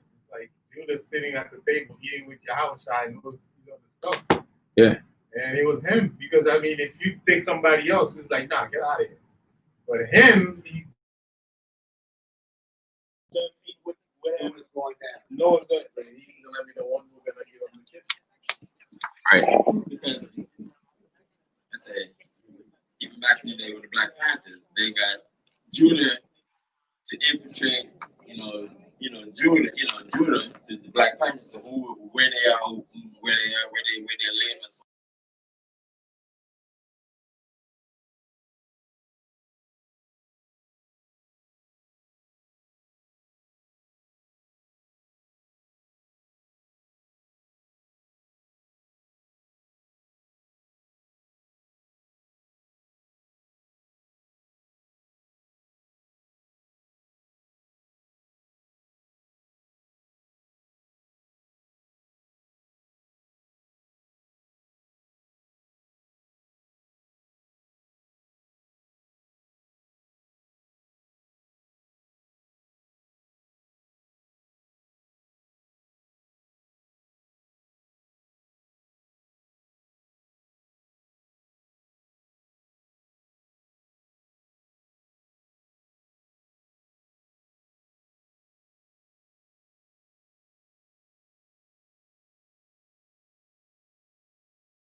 All right. Can you hear? I guess y'all can hear me now. Should be working fine. Yep. All right. Let me take this. All right. So I still should be good. Testing. Yep. Right. All right. So I think we back. Good. All right. So now back in Acts 5 and 30. So it says, the God of our fathers raised up Jesus, whom he slew and hanged on a tree. Him have God exalted with his right hand to be a prince and a savior, for to give repentance to Israel and forgiveness of sin. So this is a direct statement to those leaders of our people, the people who was in the council, the Sadducees and the chief priests. They were the ones who Peter and the rest of the brothers acknowledged, gave them up to the Romans. They didn't physically crucify them, but when Pilate asked them, who do you want me to give to you? They chose to receive Barabbas and have Yahushua be crucified. Right. So now it says in 31 again, him have God exalted with his right hand to be a prince and a savior, for to give repentance to Israel and forgiveness of sins. So this same individual who you don't want us to speak in the name of, this is the same individual that the Most High has made a prince, exalted him. Through repentance of sins, it has to go based on him. So how is it that y'all want us to not speak? You know what? Like it says in the first and 30, verse 29, we ought to obey God rather than men. We're not going to stunt the growth of the Most High, the word of the Most High, because you don't like it. No. We got to follow man. We don't fear man over the Most High. So this is what they're saying in this exchange. Verse 32. And we are witnesses of these things, and so is also the Holy Ghost, whom God hath given to them that obey him. So now we were with Yahushua. Peter and James and John, they walked with Yahushua, saw him crucified, was there when he resurrected, was there with him for 40 days, and then afterwards. Now they bear witnessing to those who are now being baptized in the name of Yahushua, that they're receiving the Holy Ghost. We are witnesses of all of this stuff. So there's no way you can stop us from teaching this. There's nothing you can do that's going to stop me from teaching this word, right? Zakar. Ask the class about the word baptized. We had class last week before, that when you get baptized, you got to be baptized in water. Okay. When you get baptized, I got baptized in church. Say you're supposed to get baptized in a river. It's a difference. Is it? We'll talk about it after class. That's why I said after class, you give me no verse. All right. All right. So now, going back, we're in verse 33 now. It says, when they heard that, they were cut to the heart and took counsel to slay them, right? So now, this is where you know envy and hatred and everything sets in, because it says they were cut to the heart. That's the first part. The only reason why you will feel cut to the heart is why? Why would they feel cut to the heart? They don't hold them by themselves, and it hurt their feelings, and they already put the blood on them. So we got to kill Jesus. So 90% of what you just said was accurate, right? They was accurate in what they said. They was like, yo, Peter just exposed me, or exposed us. Yeah. Cut to the heart. We ain't got nothing to say, right? Everything that you just said, based on what we witnessed, based on people getting healed, based on people still listening and believing, based on what we saw when he walked the earth, cut to the heart now, right? Or they now seeing that there's nothing that's going to stop these men from doing what they're doing. Everything that they're saying is being validated In our face. in front of everybody. Now we exposed, cut to the heart. So you know what we left to do? Gotta kill him. You got to get rid of them. Same way we got rid of Yahushua, we now got to get rid of all his followers to stop this teaching. They already been sold. Right. Their mind is already set. Mhm. They could have repented, but their mind already been set. Yeah, they got had faith in God. Before a second. And oh boy, that's why Yahushua said, because y'all shut you don't want you shut up the kingdom.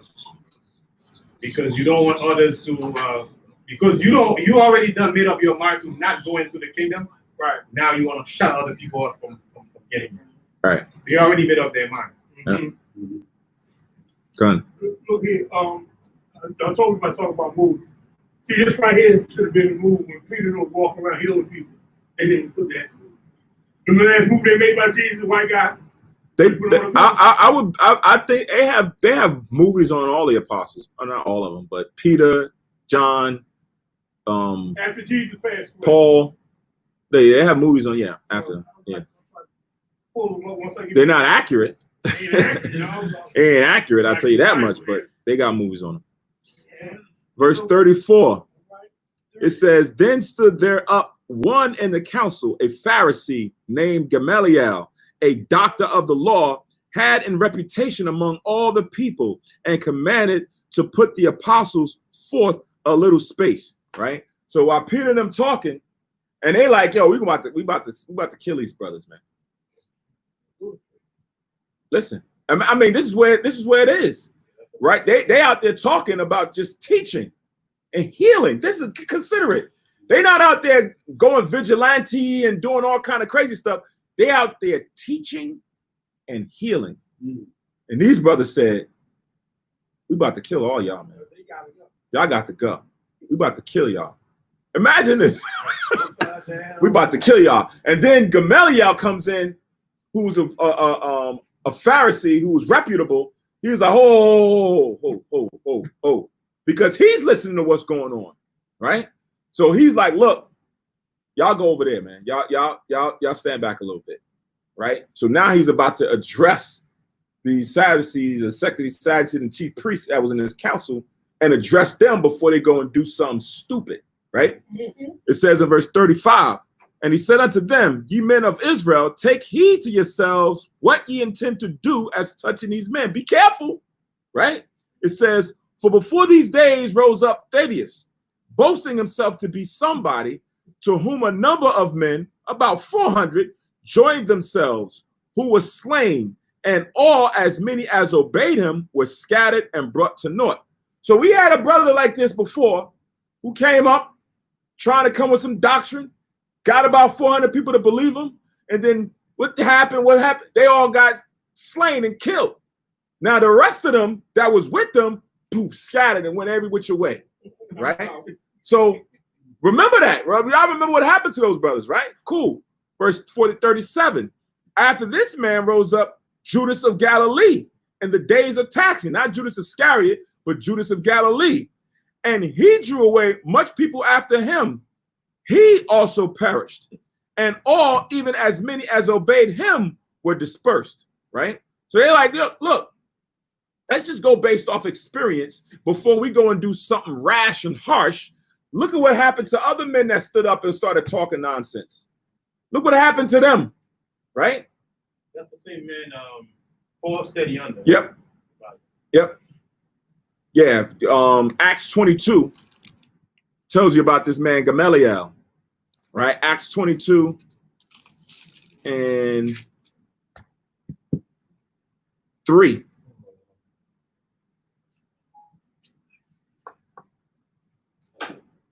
Acts 22 and 3. Gamaliel. So it says in Acts 22 and 3, it says, I am verily a man which am a Jew, born in Tarsus, a city in Cilicia, yet brought up in this city at the feet of Gamaliel, and taught according to the perfect manner of the law of the fathers, and was zealous toward God as ye are at this day, right? So Gamaliel, as it says, he was a doctor of the law, meaning he wasn't just like some regular guy. You know, when these people say they're going for their doctorate degrees, like you don't got your bachelor's and your master's, and now you're getting the doctorate. You've really studied.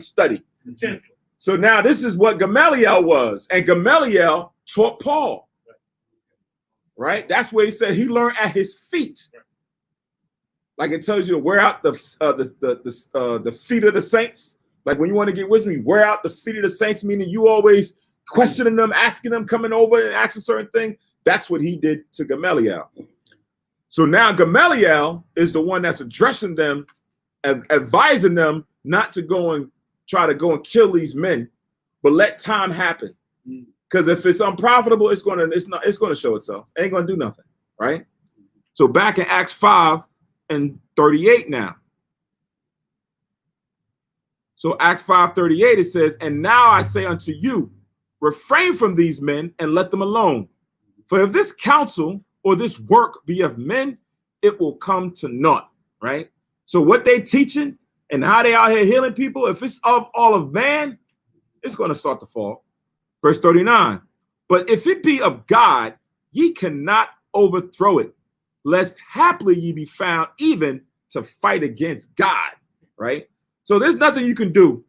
If what they're doing and they speaking on Christ and they're healing these individuals, and here it is, you trying to continuously fight. We've seen what happened so far. Christ walked the earth, nothing happened. Then all of a sudden now he's died, resurrected, and they still speaking on this man's name. Be careful. Yeah. Be careful, because you might be fighting against the very power that we have in heaven.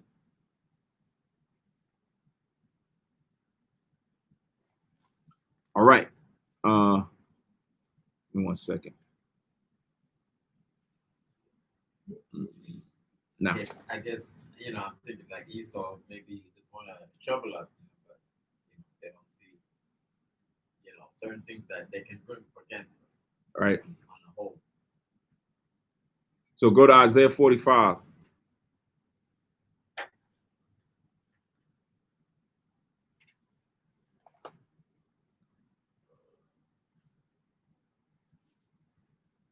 Isaiah 45:9.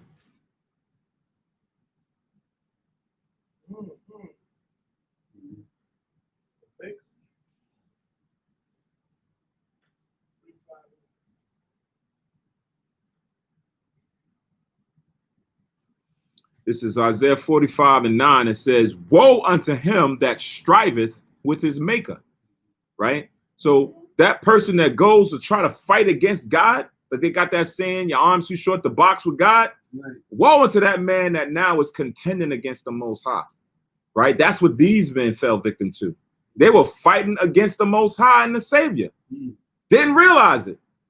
But they were going to meet their destruction, because again, it says they put that blood on them and their children. Not to mean that, the sin of the father is now subject to the sons or the children. No, that means that sin was going to carry on through generations. And the regeneration, when it now comes, when they become their great-great-grandchildren, they now will have to receive that judgment. Or during the reincarnation later on throughout that lineage, they would have to receive that judgment or that punishment. They would have to get it, right? It's kind of like when it says, "Woe unto him that striveth with his maker." It's almost like, how can that possible? Most of our mix, he wants you to know every little thing that he put in you, know all the little device, everything. Then you think you can rise up and fight against him. Right. That's just like what he does. It doesn't happen. Right. And then, so to put it in perspective, look what it says. It says, "Let the potsherd strive with the potsherds of the earth. Shall the clay say to him that fashioneth, What makest thou? Or thy work? He have no hands." So it's like you to question how you are looking to fight against God. Look at what you have carnally on the earth. The pots and the pans don't buck up against the maker that formed it.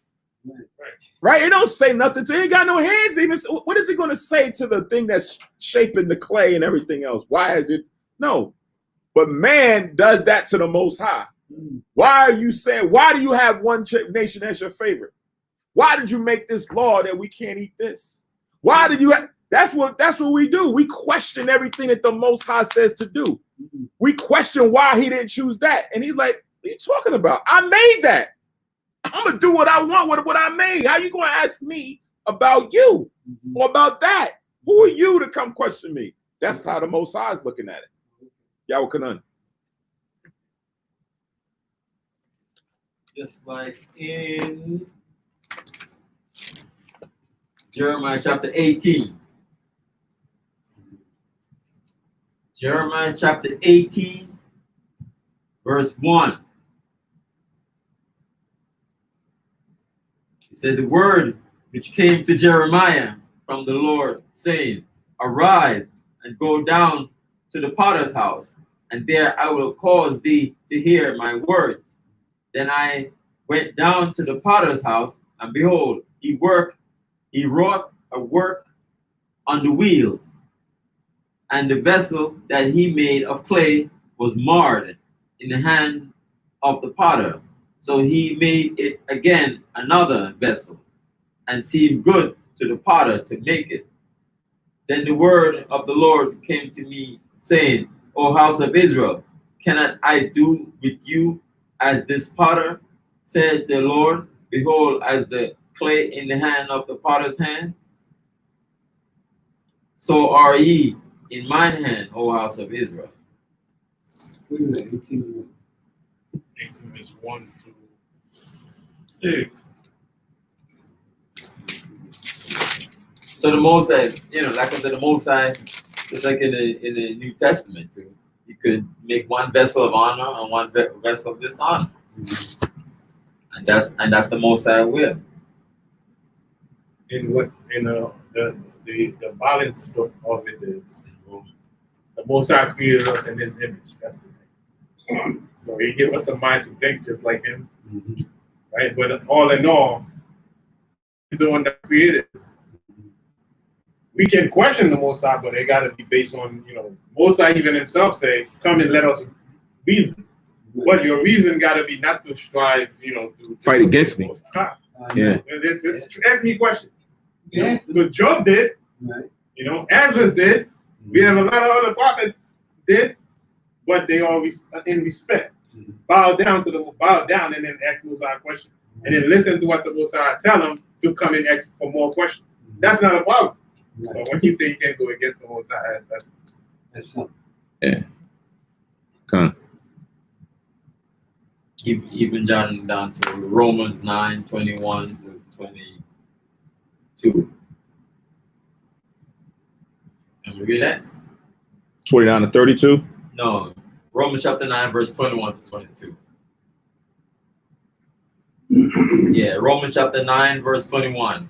Had not the potter power over the clay of the same lump to make one vessel unto honor and another unto dishonor? What if God, willing to show his wrath, to make his power known, endured with much long suffering the vessel of wrath fitted to destruction? So even, some of us said, why not the other nations can be saved? Why can't they be with us in glory and so on and so forth? Because the Most High, like, no, the Most High made Israel as his chosen people and the other nations, to fit, to do their role, and Esau unto dishonor. That's the Most High, choice of making, and that's his will. Okay. So no matter what you do, you can't try to save the nation. All right, Kun. So now back in Acts 5 and verse 41. Sorry, verse 40. It says, and to him they agreed, and when they had called the apostles and beaten them, they commanded that they should not speak in the name of Yahushua and let them go. So Gamaliel gave them a good, wise choice to take as it pertains to them wanting to go and kill these men. They said, let them go. And they agreed. But before they let them go, they beat them. Huh? Nah, before they let them go, they beat these men. Right? But last time they just spoke to him and put him in prison. This time they was ready to kill him, but they didn't kill him. They beat him up. Right? And then they let him go and told him, don't speak in the name of Yahushua ever again. Right? Verse 41. And they departed, the apostles, from the presence of the council, rejoicing that they were counted worthy to suffer shame for his name. Right? Again, so now Peter and the rest of the apostles felt happy and glad to now have suffered for Yahushua's name. Now go to 1 Peter's, because Peter elaborates on this. 1 Peter's the 4th chapter.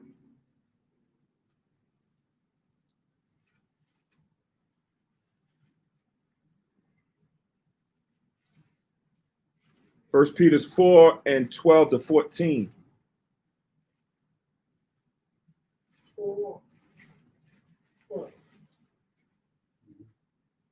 1 Peter's 4 and 12.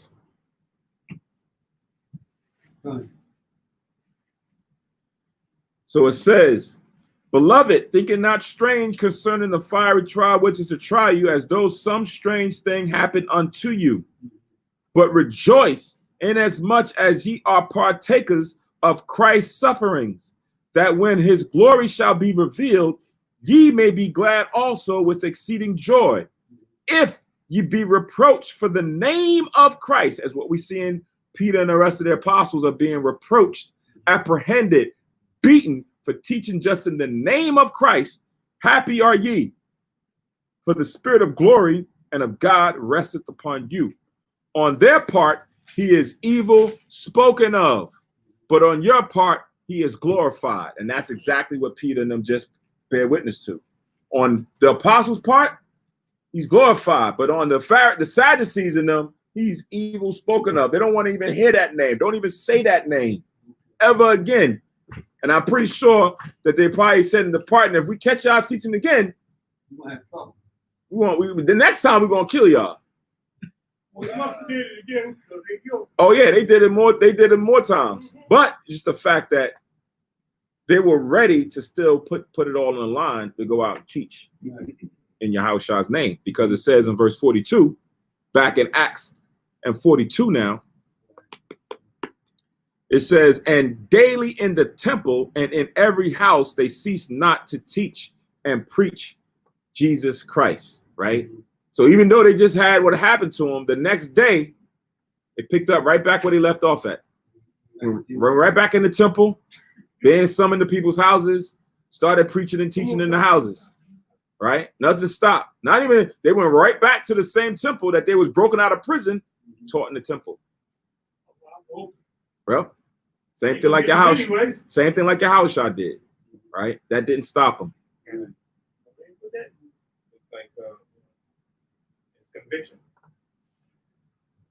Conviction. And that's what we don't have nowadays. We don't have it's rare to find people with conviction. Or one muscle of meat. Or from some money, people just give up.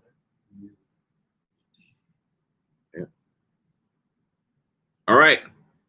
So that concludes today's Sabbath service lesson, Acts 4 and 5. If you dialed in or logged on late, remember today should have been Deuteronomy 31:32. So we're going to do Deuteronomy 31:32 next Sabbath coming up, and then we'll pick back up in Ecclesiasticus afterwards, and we'll follow the right chapters that we're reading.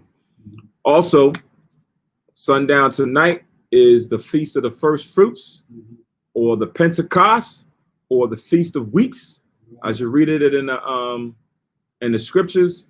We will be having a Sabbath service, Most High's will, starting Most High's will around 9 o'clock, a little after sundown. Go through the scriptures and then be able to still enjoy and have a feast this evening. It's coincidental that it just so happens to happen on so-called Independence Day, where I think I saw there was some kind of a meeting or gathering that they had. I forgot what it was called. It was called something, the independence, or I forgot, something about the independence of the slave. In discussion of so-called 4th of July, how Independence Day is not the independence for the slave. This was a while back that they had this meeting to discuss how slaves don't feel that they got independence, even though we're all celebrating independence. Yeah, so you're gonna have, you know, barbecues and fireworks and flags and shirts and everything going on, even in the midst of all that's happening right now in the world, not just in America, but in the world, right? Because in Europe, there's no July 4th celebration. In UK, there's no July 4th celebration. In South America, there's no July. In America, there is, right? And each country may have their own thing to celebrate whatever memorial that they may have for each location. But again, those things don't transform to us in our direct history and what is used to build us up and to give us more spiritual independence or more alliance with the Most High Yahushua. So like I said, this is just coincidental that it now is falling on this date, but we're going to celebrate it in the right spirit and not be so caught up with, you know, Esau's celebration as we always do. And anyhow, holy day that falls upon Esau's holidays, we always stay sunate in the spirit. Also, reminding that, you know, according to Deuteronomy 16, as far as for no man shall appear empty before the Most High on his feast day, meaning to provide the offering for every high holy day except for the Passover, it was always $100 as an offering fee, or each man is required to provide whatever he is able. Right, that's the key. Whatever you are able, whatever the Most High has blessed you that you can provide for the holy day, then you provide that on the feast. But supposed to appear, whether it's physically here in the school or if you are long distance away that you may have to log on or dial in, do that, and then we celebrate and keep the feast day until sundown tomorrow. So that's the key. So we'll be doing that tonight and doing the Sabbath service, Most High's will, for the service. So I got a request to try to recap precepts. I didn't put them for the verses, but I'll just read the scriptures that we have. Matthew 15 and 10, 2 Maccabees 12, 39 to 45.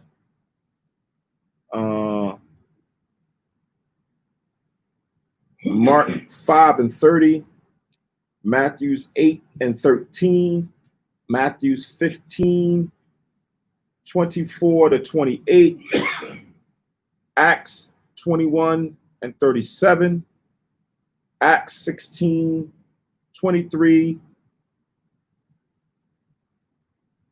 to 32. Wait, let me make sure. I think I wrote that down right. Give me 1 second. That's the 4 and 5 too much. This is for 5. Precepts for 5. You got 4 down too. Give me 1 second. So I said Acts chapter 16. Oh, this is what Yahukanan read. So Acts 16, 23. And did you stop at 38? Yeah. Oh, what did you read? 16, 37. 23. I think you started at 23. You right now. Where you at? Uh-huh. Yeah. Right. So write down Acts 16, 23 to 32. And then Romans 8, 35 to 39. Matthews 27, 22 to 26. Acts 22 and 3. I know that's what verse 34 in Acts 5. Jeremiah 18 and 1. Isaiah 45 and 9. And that was with verse 39. Romans 9, 21 to 22. Let's go with the same one. And then 1 Peter 4, 12 to 14 to go with verse 41. And that's what I have written down. Yeah. That's for 5. You got 4 and 5 on your paper? Yeah, I got 4 and 5. Yeah.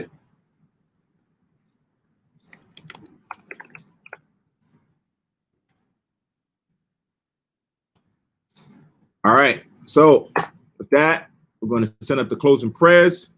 Most High's will, everybody was able to get all the precepts, get the understanding. If there's some question that you have on anything, please write it down, write it down, write it down. Bring it up during the classes this week, Tuesday, Friday, 7 to 10. I know brothers usually post the numbers and the schedule in the chat. So make sure if you hadn't yet got it, make sure you get it, and then bring it to the classes. Enjoy the rest of the Sabbath, and then Most High's will, we'll see or hear each other during the service tonight. All right, so stay tuned for the closing prayers. So, somebody get the blinds.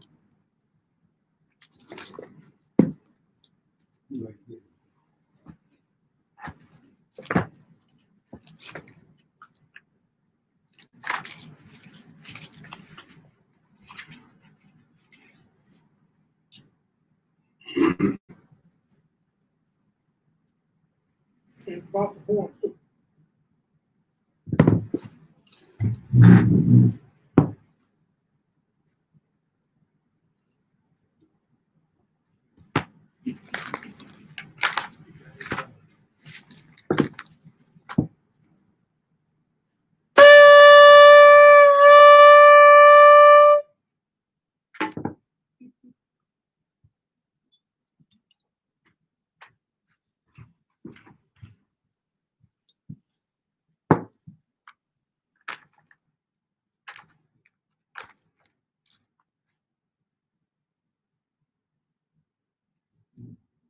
Barakatah Yahweh, Ba'ashem Yahweh Shah, Asherah, Netan Lanawa, Par Yahagapan, Thawada Aman, La Yahweh, Ba'ashem Yahweh Shai, Ath Yasha Allah.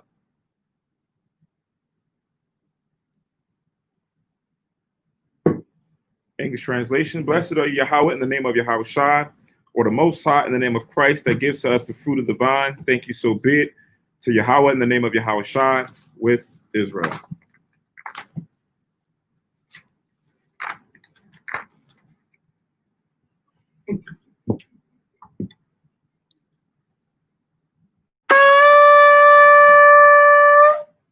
I might well upon you all your Rossum, stand and face Jerusalem.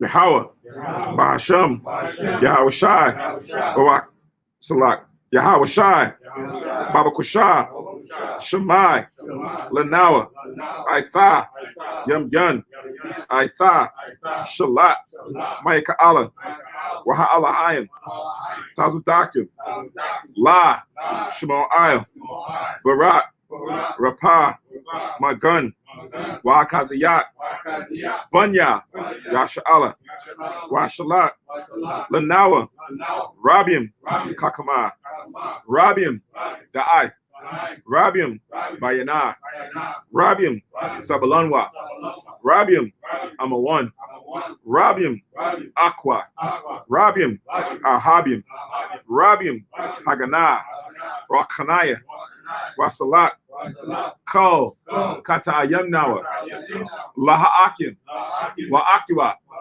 Wayasha Allah, from Yad, Wa'iwalam, Bahasham, Yahushai, Thawada, Aman. English translation: Most High, in the name of Christ, please unto us now, right now. Send Michael and the righteous powers of angels to watch over, bless, heal, protect, and make strong the children of Israel. And send to us much wisdom, much knowledge, much understanding, much patience, much faith, much brotherhood, much love, much spiritual protection, and forgive all our sins for the brothers and sisters and Israel, always and forever. In the name of Yahweh Shai, Jesus, thank you, so be it. Four Corners Prayer. Yahweh, Ba'ashem, Yahweh Shai, Barak Nawa, Wayasha Allah, Wabate Asaparim, Shema Yasharallah, Yahweh, Allah, Yahweh, Echad. English translation. Most High in the name of Christ, Most High in the name of Christ, bless us and Israel and the house of books of schools. And Deuteronomy 6:4, Hear, O Israel, the Lord our power is one power. All right, and with that, we'll say again, Shalom, Yasharallah, and Shah Shabbat. Shalom.